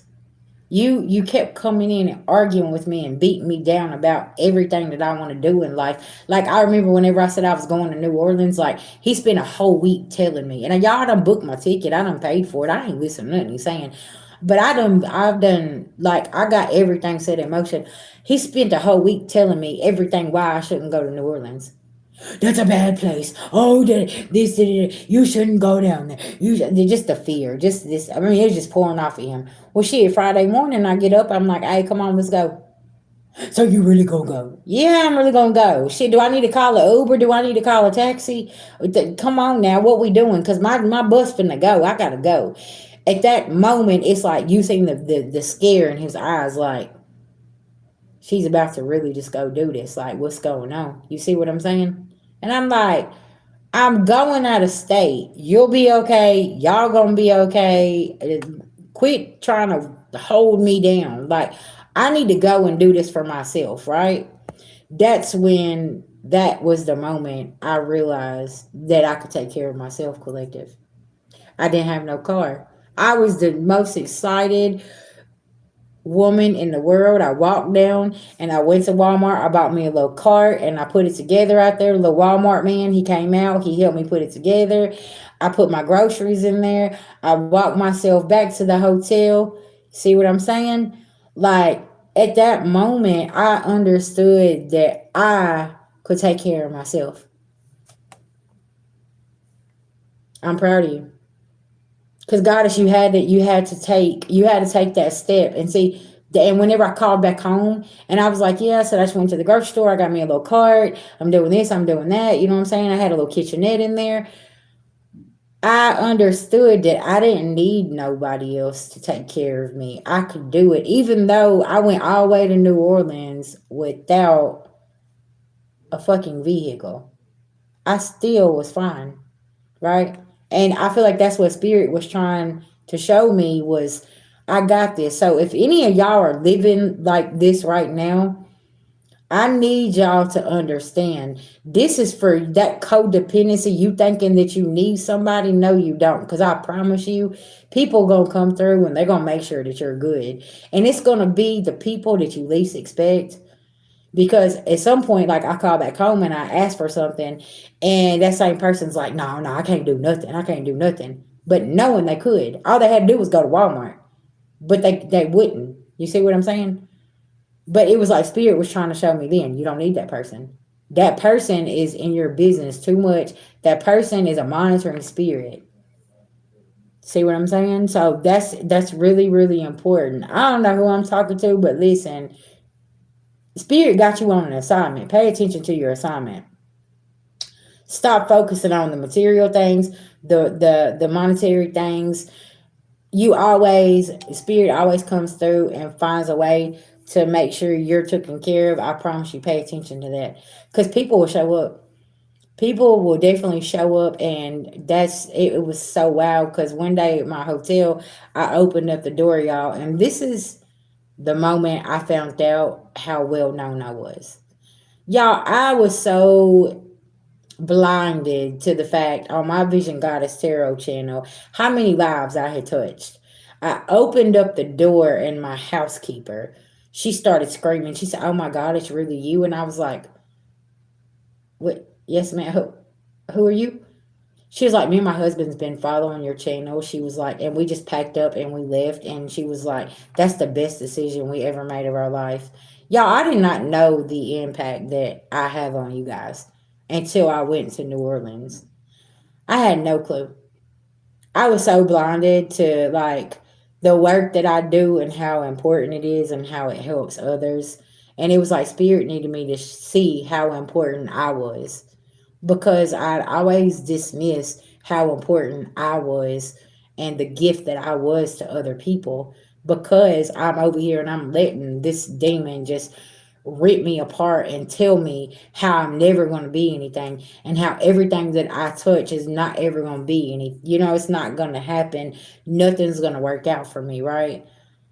And maybe you have somebody that's like that, and maybe tonight you're going to see that you don't need that. If they're not loving on you and caring about you and supporting you, because let me tell you something, my OGs from my other channel, baby, they made sure VG had a hotel. They made sure I had a cheeseburger. They made sure that I had everything that I needed, even if it was a $20 mini read. Y'all came through. And y'all seen like, hey, there was times where I'd stay on live, you know what I'm saying? A lot of my OGs follow me, and that's how I know who really supports me. Because if it wasn't for y'all, shit, I wouldn't have ate, I wouldn't have nothing. And it's like, shit, I appreciate everybody. Because at the end of the day, y'all was a part of my journey and also helping me embrace the people I thought was gonna support me. Y'all showed up instead of them. I see what I'm talking about. Y'all showed up and y'all was there and y'all helped me get through so many hard times whenever I just wanted this one person to show up and say, "Hey, daughter, I'm proud of you." But this person can't do that. This person is so sick and mentally out there, okay? This person is not capable of that. Where y'all come in and give your girl unconditional love, my own father can't even do that. He's so busy trying to hinder me and hurt me. The one person that's supposed to protect you trying to hurt you, it's like put me in harm's way. Really? But I can text one of y'all and be like, "Hey, VG, listen, can I get some gas money? Can I get some grocery money?" And guess what you're gonna be like? Boop boop, hey, I got you. You know what I'm saying? Yeah, and this is the world that we live in though. You can literally text somebody that lives 2 or 3 states over, you know what I'm saying, and they gonna look out for you before the same people that you sat at the table and you fed. You made sure they was good. You was trying to heal them. All of these things, right? Take this Aries energy, and I want y'all to utilize this to your ability. Whatever it is that you want to work on, that you want to do, go do that, right? Don't let nothing hold you back or stop you. You know what I'm saying? Thank you, Miss Kim. Yeah, you've been with me on this journey. You know what's up. Listen now.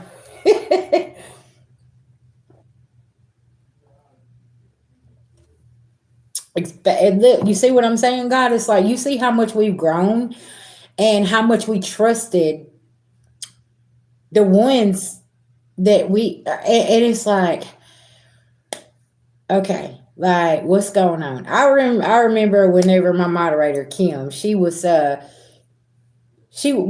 down in Florida, wasn't you? I think she was down in Florida. She was staying in a camper or something, and she hit me up and she said, "Do I need to leave here?" And I was like, "Hell yeah!" I was like, "She," and y'all, she got out of there, and her life has been so much better. She called me. She said, "I made it." She said, "I'm here." You see what I'm saying? But where she was at, it was just tumultuous. It was so bad. Yeah, she was living in an RV, and now where she's at, she has peace.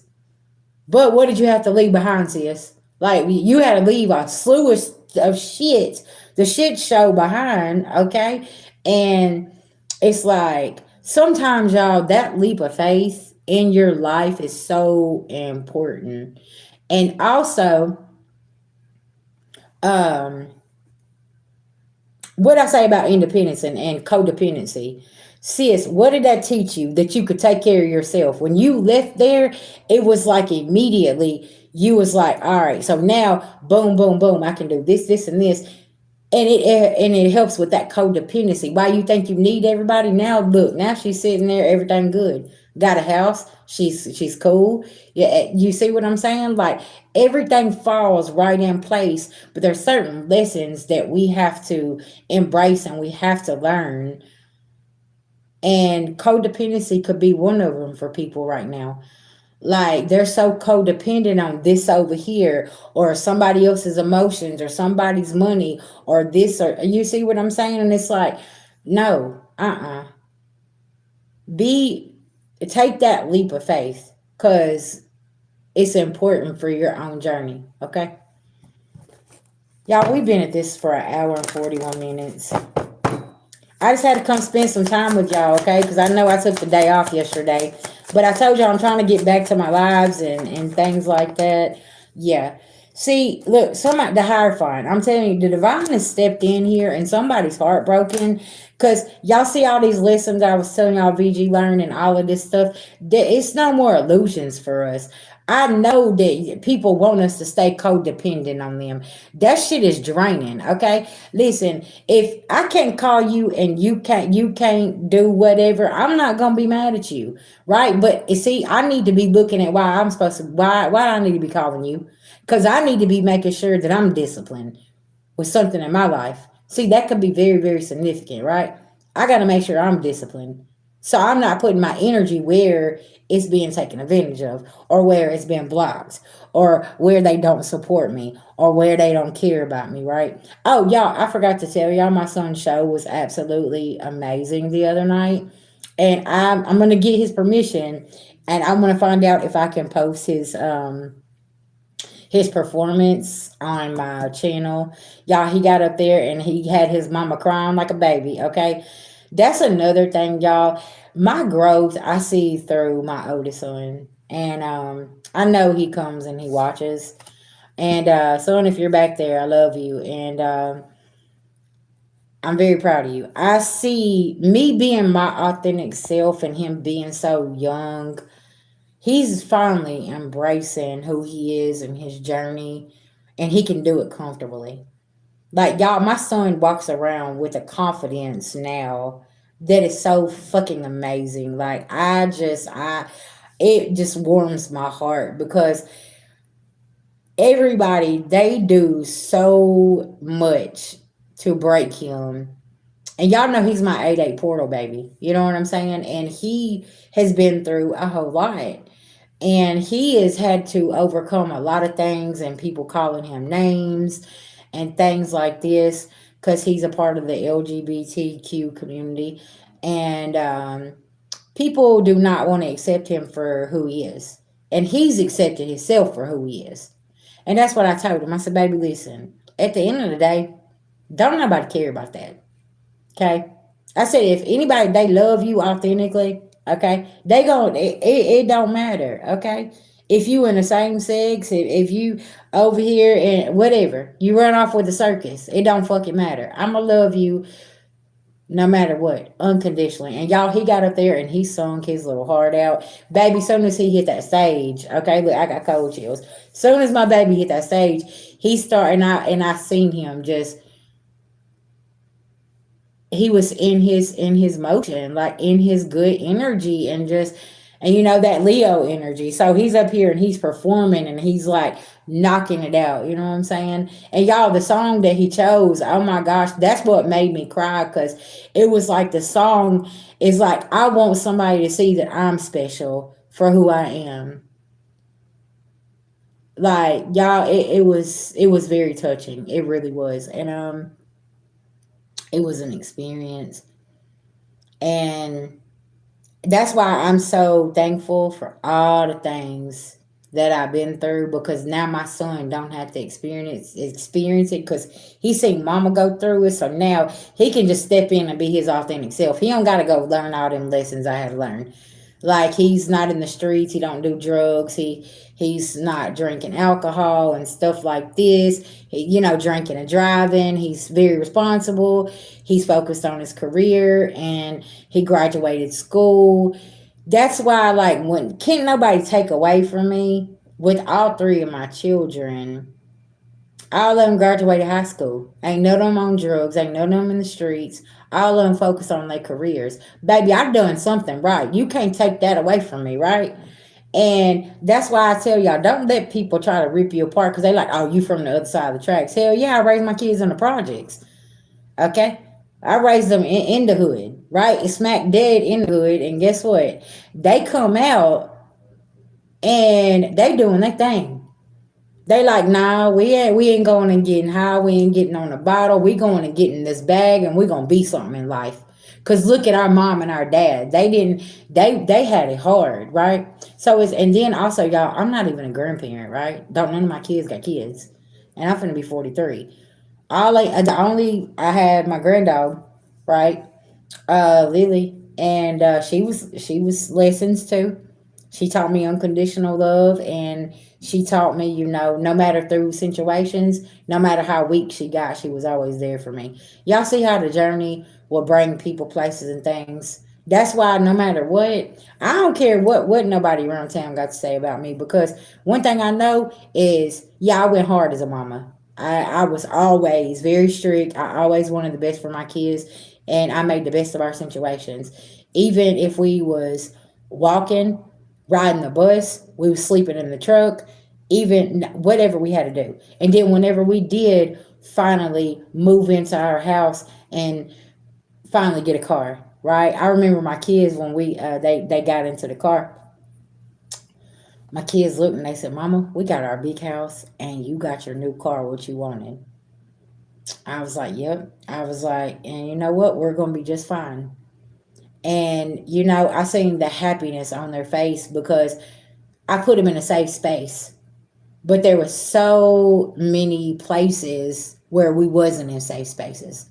And there was nothing I could do about it except protect them and try to keep striving, because the people around me never was concerned themselves with my kids' safety or anything. They all played like they did, but they was actually doing things and putting us in harm's way. Because it's like, okay, and then they turn around and they try to turn the kids against you. And it's like, hold up, I was trying to protect my children away from y'all and what y'all got going on, right? There was a lot of lessons that I had to learn about, if they don't like you, what you think they're going to do to your kids. Some of y'all need to pay attention to that right now, right? If somebody don't like you, they will manipulate and hurt your own children and put them in harmful situations. You see what I'm saying? Like, and see, that's what I had seen with my oldest son. Like, with my dad, he would do certain things and he'd say certain things. And then one day when I went over there, I just put his ass on blast. I said, if you don't want him in your house, why don't you just tell him that? I was like, don't tell him you're gonna buy a new couch and he this and this. I was like, how about you just tell him that you don't want him in your house? I was like, and he won't come over here. I said, you don't have to be a liar and a deceiver. And I looked at him. I said, if you're in town, I said, and you know, whatever, you need to Uber over here. I said, Mama I got a queen size air up mattress. You could sleep in the living room. I was like, so you don't have to go home. I said, but you don't have to beg this mother to stay in his house. I told him, I said, you don't have to beg nobody to love you and to be around you. Like, don't do that. And then these are things that has led up to the cutoff, though. Y'all see what I'm saying? Because I'm sitting here and I'm watching how you hate me, but look what you're doing to my son. You fake support him. You see what I'm saying? And it's like, why would you fake support him when you need to be there for him? But you know what? You can't be there for him because you wasn't there for me. You didn't care if I got an education. You was just too busy trying to control me and keep me in a box and making sure nobody seen me. Why would you let your daughter quit school at the age of 16 and move out? Why? Because you didn't care about her. You didn't care about nothing. You see what I'm saying? So whenever, even with that, and now who I am and the things that I overcome, it's like, how did you still become successful? Because I had no other choice. I had to get up and I had to teach myself so many things in life that you wasn't teaching me. And the things that I did take from you, you're mad because I took the positive stuff, right? And how many of my spiritual beings out here have you had to teach yourself things? Because nobody was there to teach you. You had to learn things on your own. Like I was telling y'all about that foster child that I met. He told me he's never been in school. He taught himself. He taught himself, y'all.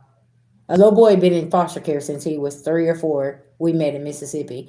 The little boy, literally, he was telling us that he never ever was able to go to school because they wouldn't allow him.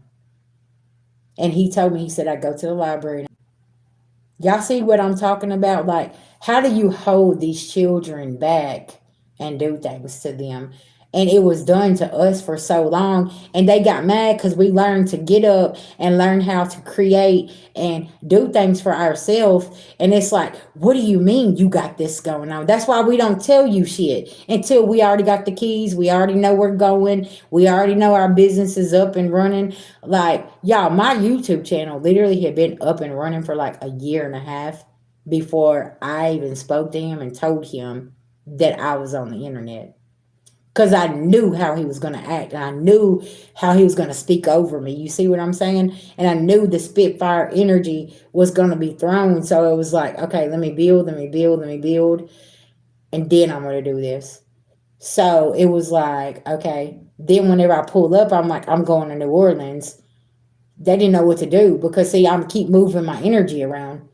See what I'm saying?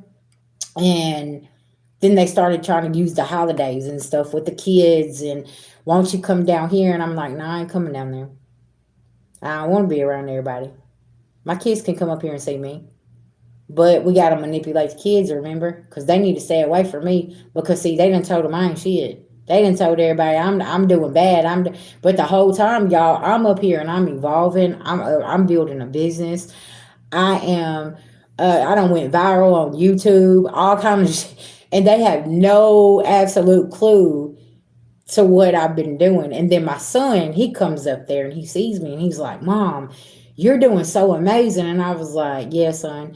He said, look at you. He said, you see how you just snuck off to the side and nobody knows? I said, because son, sometimes you got to remove yourself, elevate, evolve.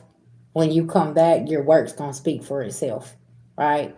Your healing going to speak for itself. So that was the first time that my people had ever seen me sober.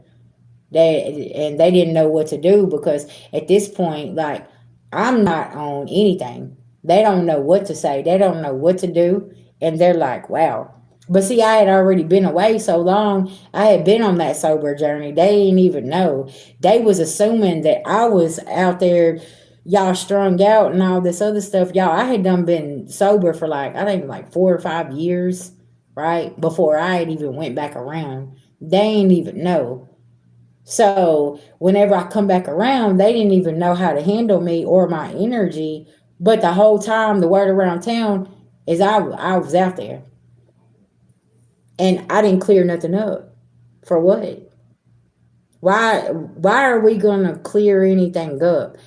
Listen, it was my sobriety journey. I didn't get sober for my kids, for my mom, for my dad, for nobody. I got sober for me.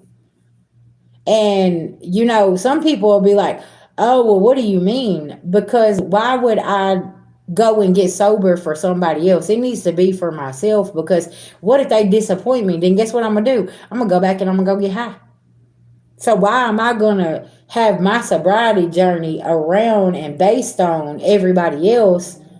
You see what I'm saying? Does that make sense? It makes sense to me. Because people come in and they tend to disappoint. So then now I done base my whole sobriety off of you. Well, I stopped getting high because of you. So now it's an excuse to go back. Pay attention, class and session. I didn't do that. And I'm unapologetic about it as well. I'm not gonna apologize because I didn't go in and I didn't get sober for my family, for my children, or nobody else. I had to go and want to help myself and get myself better, because then it helped me realize where the error of my ways and my codependency and all this other stuff that was programmed within me, right? And it's like, hey, if you're going through this right now, I need you to do it for yourself, okay? When I say you gotta go and you got to do the work for yourself, trust me, you'll appreciate it a lot more, because the same people is not gonna appreciate the healed you, the sober you. And when you see that, I need you to have tough skin the same way I did. Because in the end, guess what? The two people that everybody wanted me to get sober for looked at me and said, "We don't like you. We don't like you sober. Why we don't like this you." That was the two people that I was told I needed to get sober for. And I was like, wow, I'm glad I didn't base my sobriety off of y'all. Because, see, now mom ain't drunk. Now she ain't high on pills. Now she ain't high on drugs. You can't manipulate her. You can't play around. You can't play in her face. You see what I'm saying? So now you don't like her because she's not easily manipulated. And I learned about myself. And what did I tell y'all? Y'all, I just told y'all about the things, right? You see how forgiving we are? You have my lights and water turned off on me and my kids, and I forgive you. You have my car repoed. Makes me lose my job. You see what I'm saying? It's like, what? And the sad thing is, collective, you be really out here trying to adult and get your life together. Cause see, that was the thing, is like, I'm over here and I'm going through all of this, but I'm like, okay, I got these two jobs. I can go work this one in the mornings and then go do this one at nighttime, and I'll be good, right? I'm over here grinding, grinding, grinding, doing everything the right way. You see what I'm saying? We over here really be trying to adult and minding our business, and people get in the way because they want to make you look unstable. Why do you keep creating situations for me to look unstable and like I can't take care of things? If you would get out of my way and let me handle my business, we'd be just fine. But the fact that you got to always be up in my shit and in my way, that's the problem. And collective, you could be realizing this is what's been going on this whole time. When you trying to be a grown-ass adult and have your shit in order, somebody always trying to be behind the scenes orchestrating something and lying and deceiving. And then at the end of the day, now you look like the bad guy. No, you ain't the bad guy for walking off. You ain't the bad guy for figuring things out. What'd I say? You're like the spiritual construction inspector. You came in, you inspected shit. It wasn't right. Now the foundation, the swindlers, are exposed. And it is what it is. That's why karma is finding people's addresses. Because of you. You were sent in. Y'all pay attention now. Mm-hmm.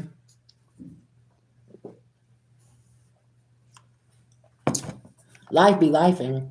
But at the same time, if I don't have somebody over here trying to orchestrate things and do this and do that, maybe I would be fine. But stop, get up out of my business.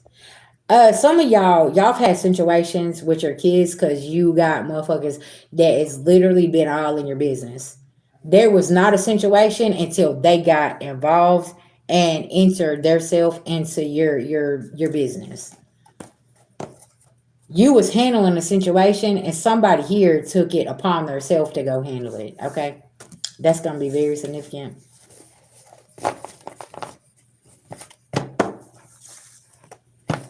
You're welcome, guys. I'm just happy to have everybody here, and you know what? Listen, we just keep going. That's what you need to understand. We're gonna keep going and letting these towers fall, and keep doing what we need to do, because as long as you know you're on the right side of things and you was doing the right thing, I don't feel bad for nothing. I don't feel bad for cutting people off. Shit, I become a master at cutting people off. I don't care. At least I'm a master at using the scissors now. Cause baby, what we not gonna do is keep staying in the same place. Okay? If you see I'm over here adulting and minding my business, you just need to be taking notes, okay? Don't be over here meddling and being all in my, it's like, well, that, and you know, the sad thing is, it's like, you can't even post things on social media anymore because everybody picks it apart. It's like, well, why was he looking like that in the picture? And why was she doing this in the picture? And why? And it's like, how about you put your phone down and start going back to real life? Because a lot of shit that you see on the internet ain't even real from the beginning. You're seeing certain people and they're like, their whole, that the marriage has been over, right? And it's like, people are sitting here and they're idolizing their relationship, and the whole time, look, they ain't been together in 3 years and you didn't even know it. Shit. She done got a man, he done got a man. Okay. Something about that. Okay. So, yeah. This man done came out the closet over here, and nobody even knows because they've been so focused on this over here. Y'all see, collective. It's like, man, don't let the internet fool you and what's going on. Like, some of these people, their life is a shit show behind the scenes, and that's why I'm cool with being transparent. Like, hey, listen, I had to disappear for a minute. Hell yeah, cause life be lifing over here with VG. Cause listen, I'm like y'all, I'm on a journey with you. Shit. Yeah, that part.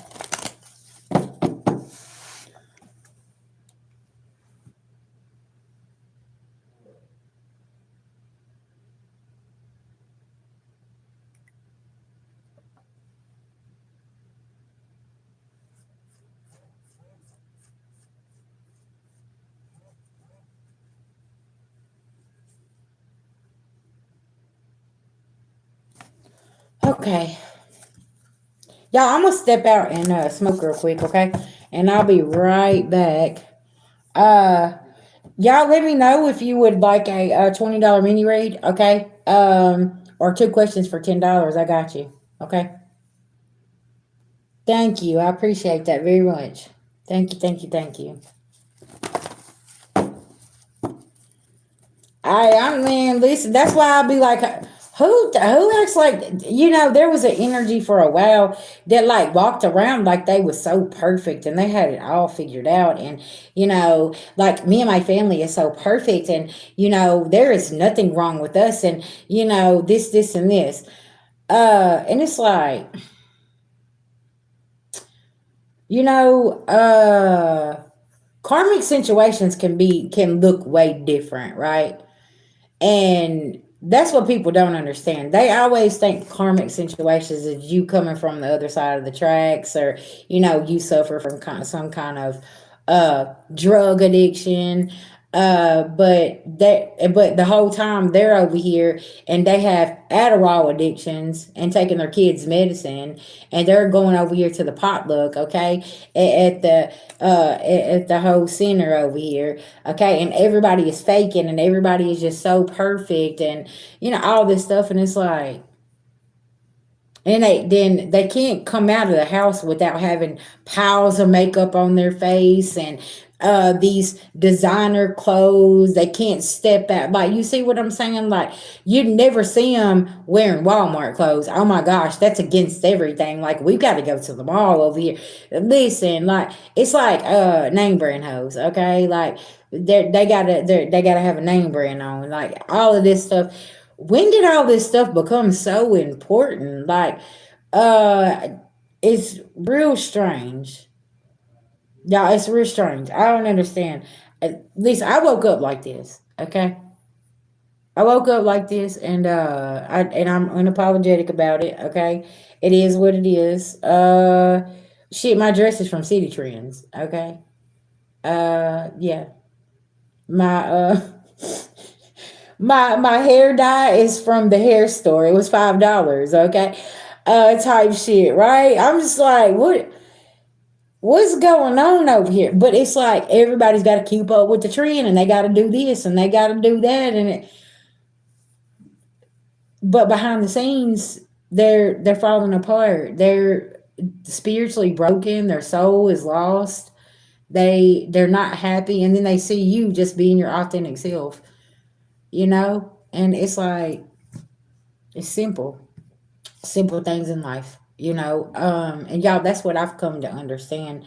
I've had the White House with the minivan, and the thought I wanted that husband and the kids, and but have you ever lived in a house with a monster with the white picket fence that did horrible things to you and treated the kids bad, and when you got out in public, you was like a robot, and this person could never do any wrong. You see what I'm saying? Like, none of that was worth it to me.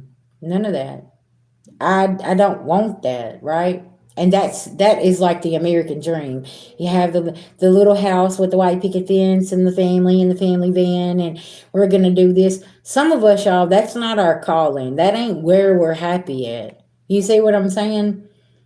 And that's what I was telling my son. I'm like, son, listen, your calling is for you to be on the road traveling. Like, you're not supposed to go and have no family with the white picket fence and all of this stuff. Like, you're supposed to be out there and be famous. Your face is supposed to be seen. Cause y'all, my son's got a craft. He can do that zombie makeup. Like, I mean, no other. He's very, like, he has different certification. He's very, very smart and talented. And I'm like, you're supposed to be out in the public eye somewhere. You're not supposed to be strapped down and working a 9 to 5, or whatever your dad and them's dream was for you to do this and do that. That's their dream. Tell them to go live it. Okay, you got to live yours. And that's something I've always instilled in my kids. Don't go live somebody else's dream just because they didn't go make it. Whatever. Like my younger son, he wants to be a football player. I'm like, son, go do that. Don't let nobody hold you back. But of course, there was people that got involved because they wanted to make sure that they was around when he got that contract. You see what I'm saying? Because they was trying to make sure they got a piece of the pie. And it's like, you wasn't around for the right reasons. You didn't care about him. You just seen that he had a career in something that initially, like, I started whenever he was a little boy, because it was his ADHD and he needed to channel that energy. So I found that football helped him. So that's why I put him in football, and it become his passion. You know what I'm saying? So it's like, it's a good thing. But everybody else seen money. Oh, he's going to high school. Oh yeah, we can bank off of him. No. If that's what he wants to do, then get out of his way. You see what I'm saying? Like my daughter, she wanted to be a biochemist, and she ended up changing what she wanted to do, and she changed her career path, and that's fine, right?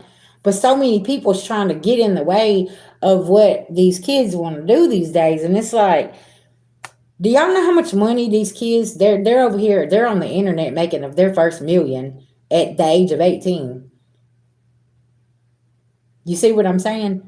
Because times has changed. And see, with Uranus going into Gemini, that rules communication, that rules the internet, technology, things like this. So it's so wild. Like, you can look it up. See what I'm saying? You said your son teaches martial arts. That's a craft, baby. That is a skill that he has done, mastered. Why would you go in and be like, nope, you're not going to do that, son. You're going to go over here and you're going to be this doctor, just like your granddaddy was. And he going to look at you and be like, what?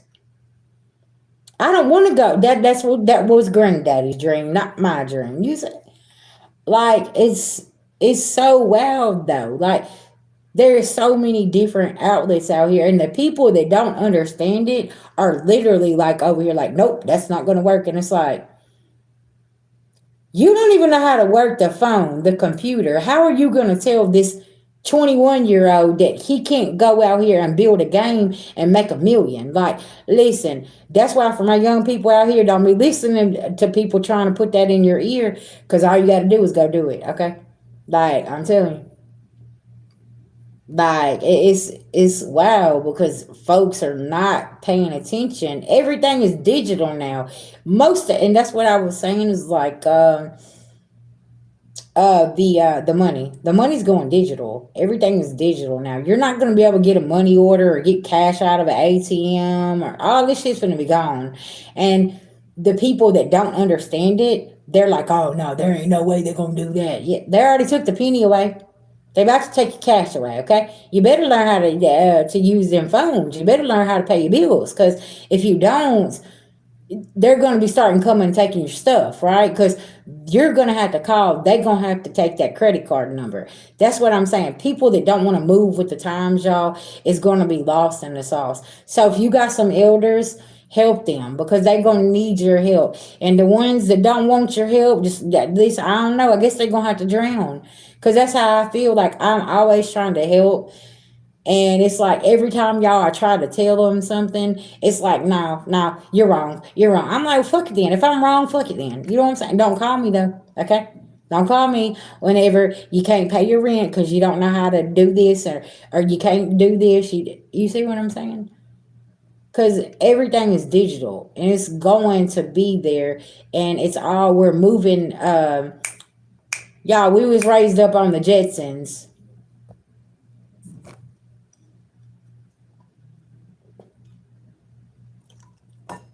I know y'all remember the Jetsons. We're moving into the Jetsons timeline. Pay attention. Okay? So it's like the people that can't go with the changes. 1942, thank you, Spirit. That's why 1942 is very significant, because 1942, something about the money. Um,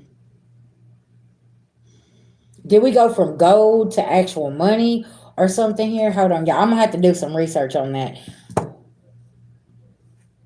Hold on, we gonna Google it. We gonna Gemini it, okay?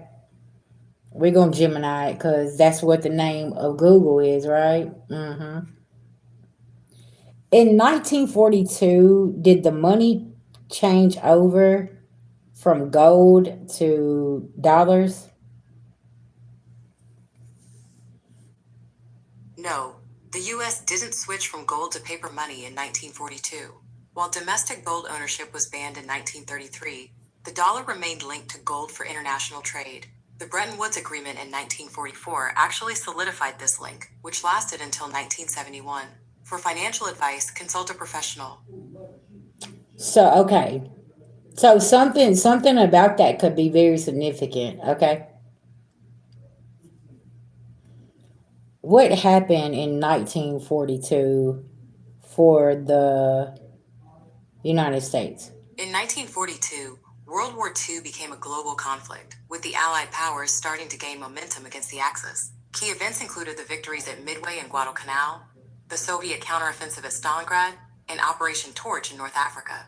Want to know more about the key players? Tap the mic and ask, what were the main countries involved in World War II? So y'all see, there was a lot of world events that was going on back whenever Uranus was in Gemini in 1942. So y'all see, it's like we could be seeing like some of these things here being like coming to light and cleared up, where the path is being cleared, and coming up off of this type of timeline, right? That could be very, very significant with this Uranus energy going into Gemini.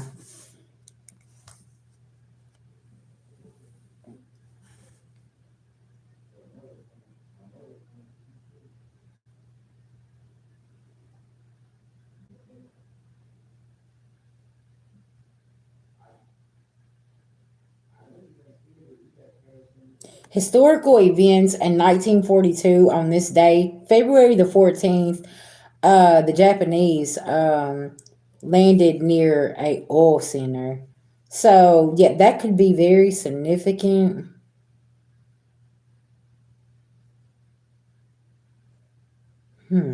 Okay.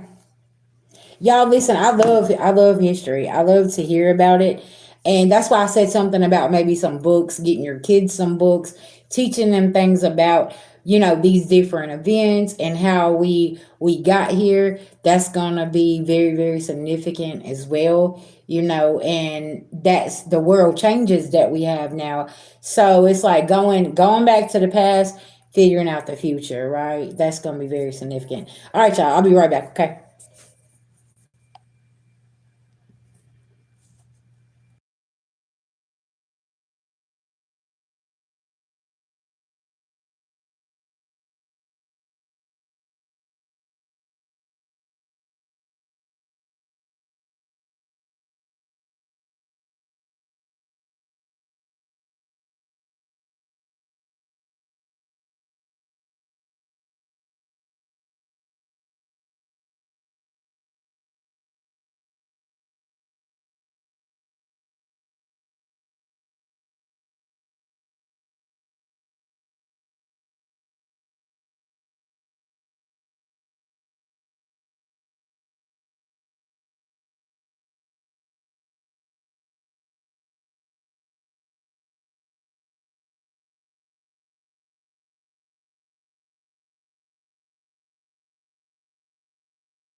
Okay, guys. Thank you, thank you. What's going on? Hello, hello.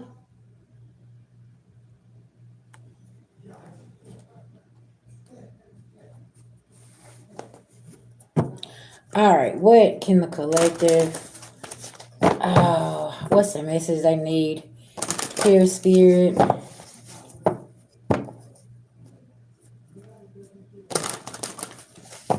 I'm hearing that song. Don't worry, be happy.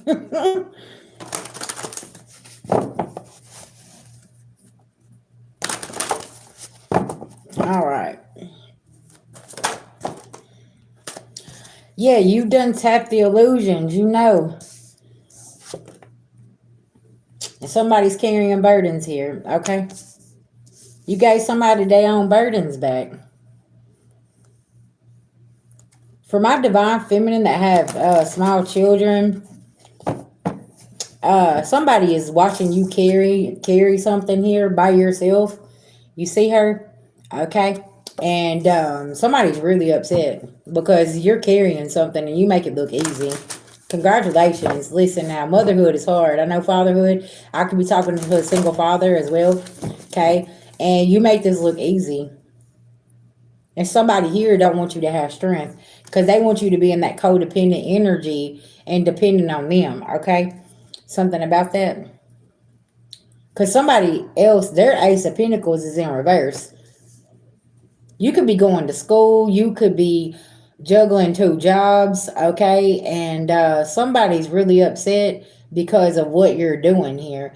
And they keep telling everybody that you don't know what's going on. You're unfit. Somebody could have called child services on you. And when they got in there, they seen that you was just fine. Wheel of Fortune. Okay? And there is a third party, a father figure here, who is in his feelings because he's never been involved, and you're making this look easy and you got everything figured out. Some of y'all, your kids has already done went off to college, and this father figure is still trying to act like he's important. Okay, and he can't play victim. Look, Queen of Cups, because you had to figure it out, okay? You sitting over there and you're seeing something, you're like, whoa, hold on, what just happened here? That could be your kids waking up and saying, yeah, Dad, you know, Mom done that. You know, that she got us here. High Priestess. That could be very significant. Or vice versa. But you got that Emperor in reverse. Clarify that Emperor in reverse for me. Spirit, what is this right here?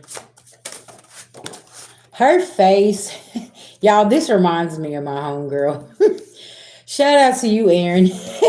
This looks like you, Aaron, okay? You're over here and like, you got this look on your face like, come again? I know you probably out there watching somewhere. Look, you're in this Queen of Wands energy. You're making this shit happen, sis, okay? Listen now. That is so wild. Somebody is not getting a new beginning here, okay? Yeah. Because look, she got that scroll in her hand. She already knows what she got to do, okay?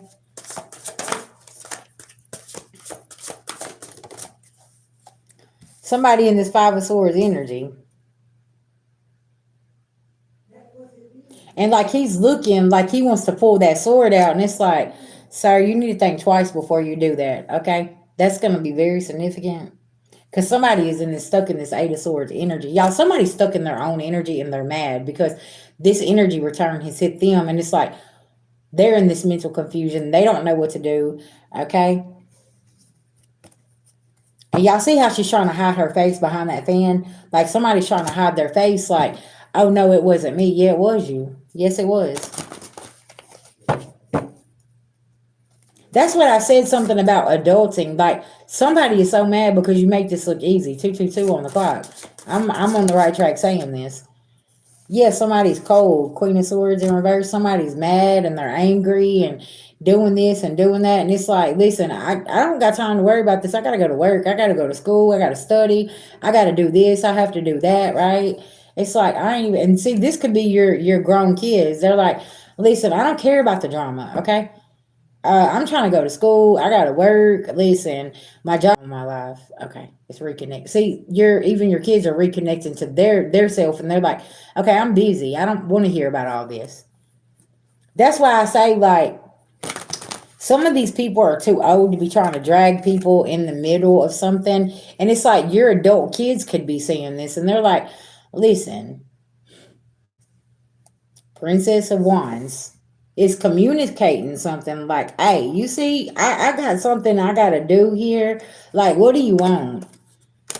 And this could be like a Emperor in reverse over here, or Queen of Swords in reverse trying to stir the pot, right?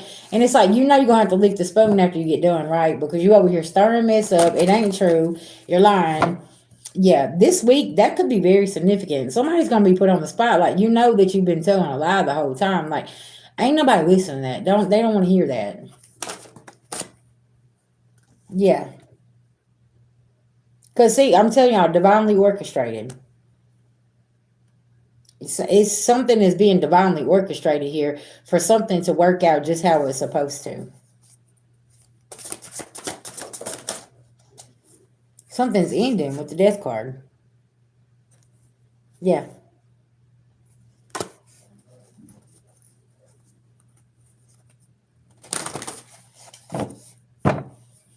And this is also like having that rebirth with yourself and going through that transformation. Oh, wow.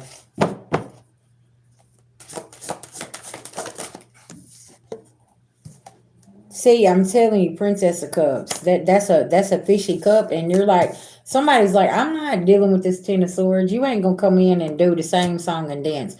And y'all up the street, they're putting up the little carnival thing, and this is what I'm saying. Like, somebody wants to be a part of this circus or this carnival, and you're not gonna do the same song and dance with them, right? It's like, no. And it's so wild that you said Pisces because there's a fish on that cup, and that's the you see everything coming to light. Y'all, that light bulb about to go out. Okay. So you see what I'm saying? It's like under the moon, somebody's always trying to pour the poison in the cup, and then they want to bring it to you, and you're like, I don't. I'm on a water diet. I don't. I'm not doing sugar, right? I'm not drinking from that cup. I have my water, right? It's like purity. Like I'm purifying myself. I'm cleansing. I'm doing what I need to do. Something about drinking water. I've said that before. Maybe having going on a water fast, okay? Staying away from the caffeine, the coffee, the cold drinks, things like that, sodas. Yeah, see, the lover sideways is given. This could be a toxic lover from the past that is so upset and they can't deal with your transformation and how you changed so much, right? Because they was orchestrating certain things, and now don't nobody want to be a part of this. Mm-hmm.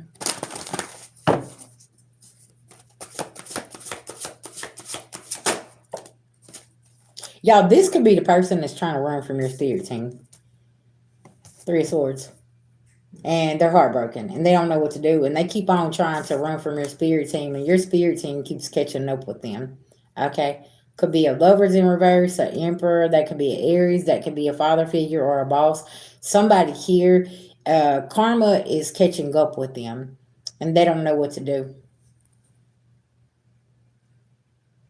I heard the owner of a company as well. Spirits catching up to them, and you avoided a tower. Hmm. You got a victory. Look at Archangel Michael coming in, Temperance. Yeah, you learning to pour in your own cup. Yeah.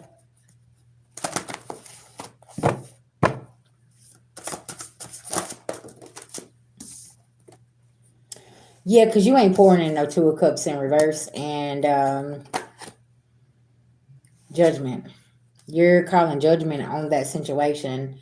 Did somebody think, like, after all this time that you was going to come back and like let them have like a redo to finish you off, and this father figure could have had something to do with this, and they found out like everybody's gotten cutting off at this point, divine feminine, divine masculine, because it's like, what are you doing here? Like, there ain't no do-over here. And this father figure and this ex-lover, they thought that they came up with the master plan. Why is everybody leaving while I'm talking about this energy? Because listen, it's here. And yeah, y'all are stuck. Your plan is backfired here. And it's because y'all coming in and y'all telling lies, and don't nobody want to hear it anymore. They know that you're the liar. They know you're the person who was orchestrating things here. They know that you had your hand in on something here. And like, some people are finding this very disgusting. I'm just going to be honest. Like, they're sitting here and they could be looking at an ex-lover or a father figure or a boss or this owner of the company and saying, hey, you know what? You're wrong. Like, you should have never done that. Something about greed. Greed's going to be very, very significant here. And see, you're not in this Nine of Swords energy. The Sun card. because somebody was hiding something about this 10 of Pentacles in reverse. That's your family. They was hiding. They was hiding something with money and doing something, and everybody thought they was going to get a piece of the pie. Exactly. Cause see, they've been stopped dead in their tracks here, and you got your 10 of Cups, and everybody's sitting here saying, "How are you celebrating?" And it's like, because I walked off and I left people, places, and things, and I started getting the understanding and understanding my assignment and my blueprint here, and figuring out that I was actually y'all's karma. I was the one that was delivering the address to my spirit team to find you while you was cloaking your energy and all this mess here. You see what I'm saying? And somebody don't they're not, it's not registering to them. Because this could be somebody that don't believe in spirituality and spirits and passed over loved ones and how they can come back, and some of them ain't never left. And that's what's going on. Like, is they ain't even understanding some of these spirits are still here, and they collecting. And they're collecting people and taking them to the upper room, and they ain't understanding that. The upper room, that this, and now they taking them out of here. And folks is looking around and they like, y'all, I'm telling you, Easter was very significant. How many people on your timeline did you see pass? I seen it on my timeline, and y'all, I just put my phone down. Cause I'm like, Spirit, what is going on here? Cause we got the message, but actually seeing it, hey y'all, I was seeing, and I'm seeing some people so devastated because I mean, there was a few people actually lost their children on Easter, right? And it's like, man, what is going on here, right?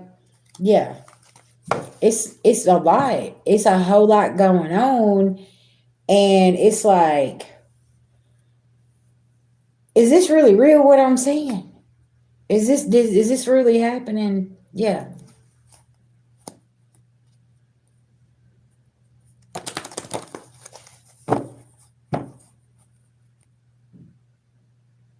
It's so much sneaky things that people has done behind the moon, and they thought that it was never going to be seen, and now these spirits has rolled up, and it's like, man.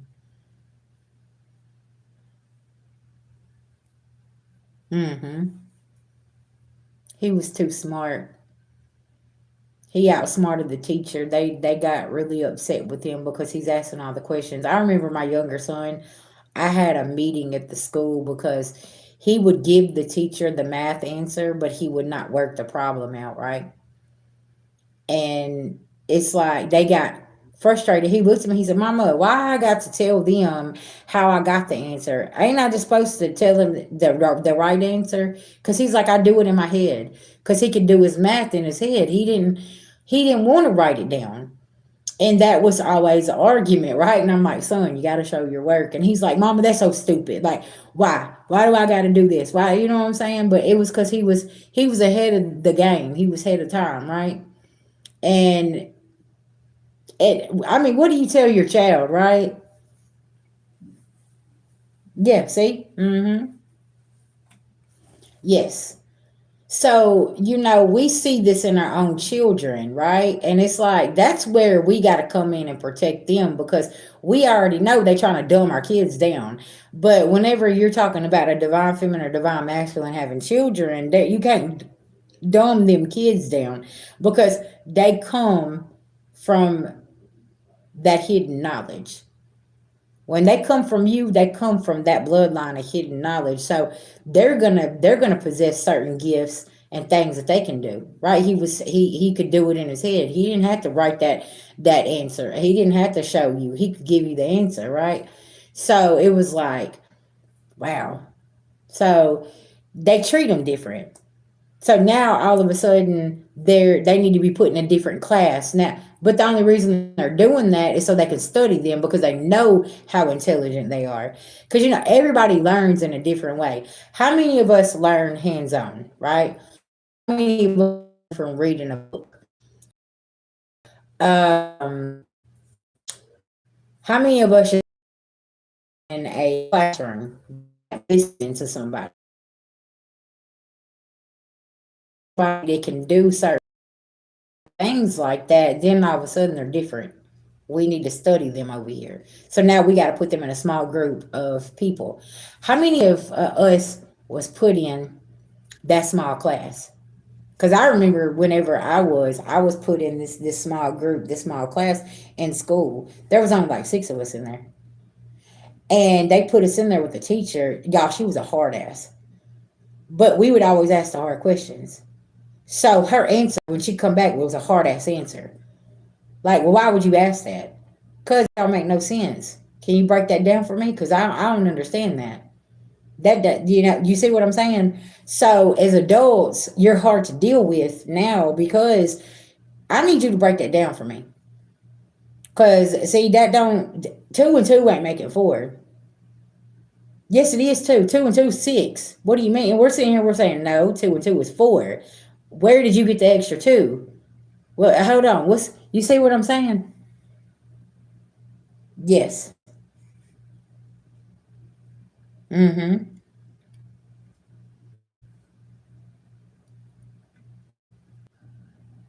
Keeps reconnecting.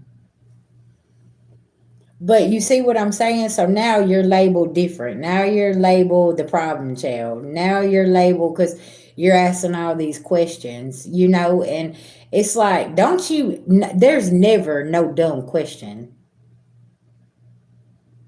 See what I'm saying? There's never no dumb question ever. So if you feel like you need to ask the question, ask. Now, if somebody makes you feel dumb for asking a question, that ain't somebody that you need to be around. Because, like, how many times y'all see me have a healthy debate with somebody that comes in here? Why am I gonna argue? No, let's talk about it. Because everybody got a different belief system, right? So let's talk about it. I want to hear your beliefs, and I'll tell you mine, and it's a healthy discussion.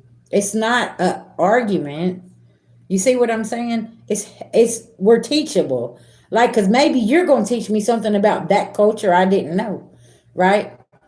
Like whenever I went to New Orleans, that was a learning experience. You know what I'm saying? Like, I love to see how they do things. Cause see, I heard that there was a lot of readers in New Orleans. Well, y'all, I'm thinking like up in this all the literally set up on the side of the street with a table and got their cars out and stuff like this, you see.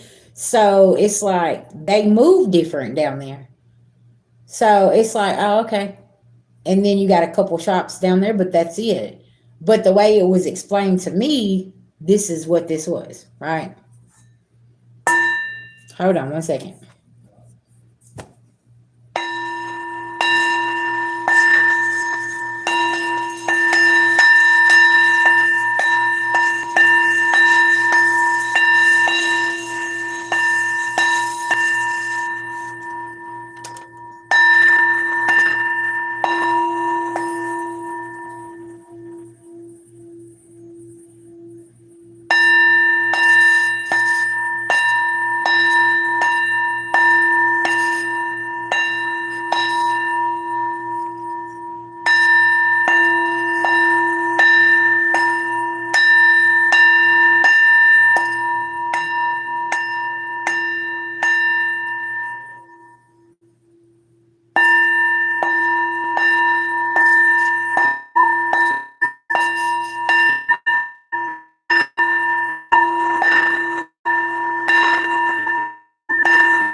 You. Um,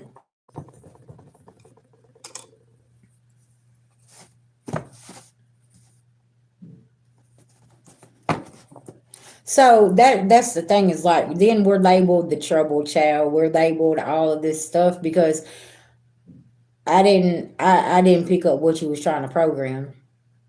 Okay. You didn't you can't program me. Because I can think for myself. Because see, you can't play mind games with me. So therefore, you can't program me into thinking this, and this over here. And then that's another thing, y'all. You start asking too many questions, you get people very angry, and the truth will out and their mask will come off. Y'all, that's what happened today in my situation. Is I started asking too many questions, and this lady got irate with me. Ma'am, tone it down. Like, yeah, Lisa, I ain't your child. Don't speak to me like that. I'm asking you business questions, and you keep running around this and doing this. Now, you just 25 years seasoned into being a gamer.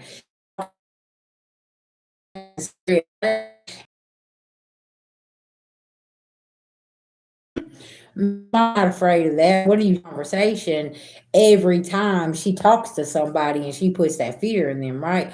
Baby, she couldn't do that to me.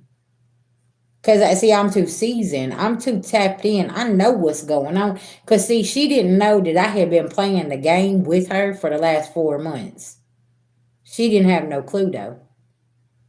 Cause see, she thought she had it all figured out. She didn't have shit figured out. I let you play yourself where you sitting right now tonight. You see what I'm saying? Cause I was just gonna see how far you was gonna take this and how far y'all was gonna take this lie. You see what I'm saying? Like, oh, okay. And see, that's what folks don't understand is what I say about the collective playing dumb, playing slow. You could think that I'm slow all you want to, just because like you hear me speak and the tone of my voice, and I sound a little hood or whatever. That's who I'm from. Listen, you can take me out the hood, but you can't take the hood out of me, right? That y'all know that's VG, right? This is who I am, and I'm not gonna change who I am to appease you and make you feel comfortable. Why you thought that I was uneducated and I didn't know what the hell was going on, you found real quick. I knew exactly what was going on. You see what I'm saying? That's what's wrong with people is they're always on the other side of the tracks. Do you know how brilliant I had to be to live on the other side of the tracks and to survive over there? Because you think that I don't know your kind, I don't know people like you. Yes, I'm very informed that you're just like those people over there. Because y'all think y'all's life is so put together, but you really full of shit, right? That part. Yeah.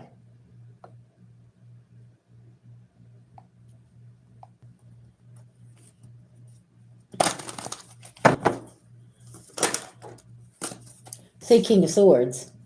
See, when you get in that King of Swords energy on somebody, they don't know what to do. Cause see, my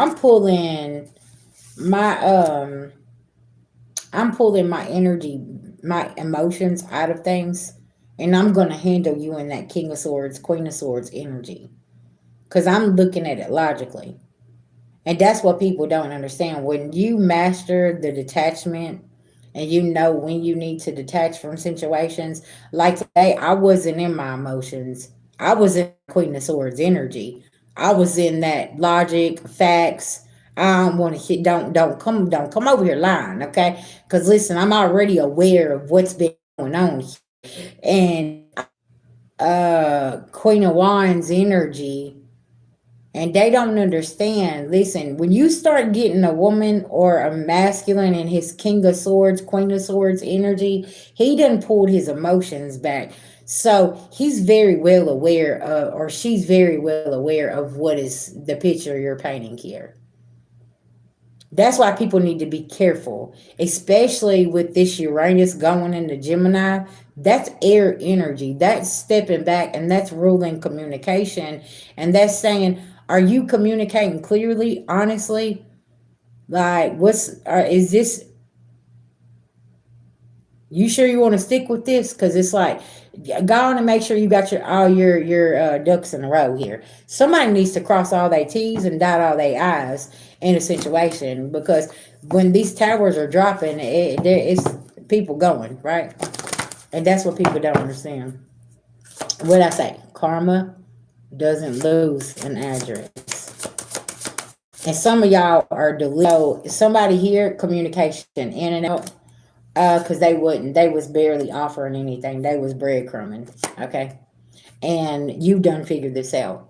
So now you done cut the fat meat off some things and you understanding where you gotta go, because you know what somebody's doing here and you're very well aware. And somebody here is sitting on the edge of their seat like, Oh, they figured me out. Oh, what am I going to do? Somebody's whole plan is going to land them on their here. Okay. And there's nothing that nobody can do. They can't save them or anything else.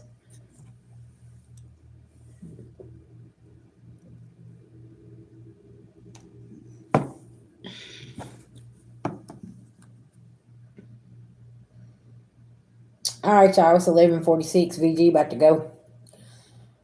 I will see y'all tomorrow. Okay. Thank y'all so much for being here with me. I want to send everybody some love, light, and healing. Y'all take care of yourself, okay?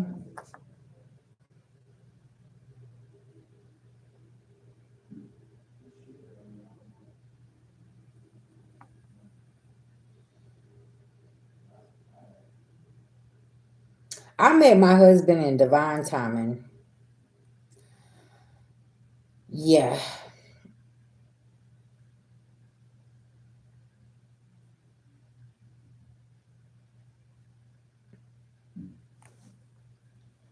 He showed up in my life in divine timing. Let me just I'll just say that. And it's amazing how he showed up, and a lot of things has been made clear since he's arrived in my life, and it actually helped balance out the scales, to be honest.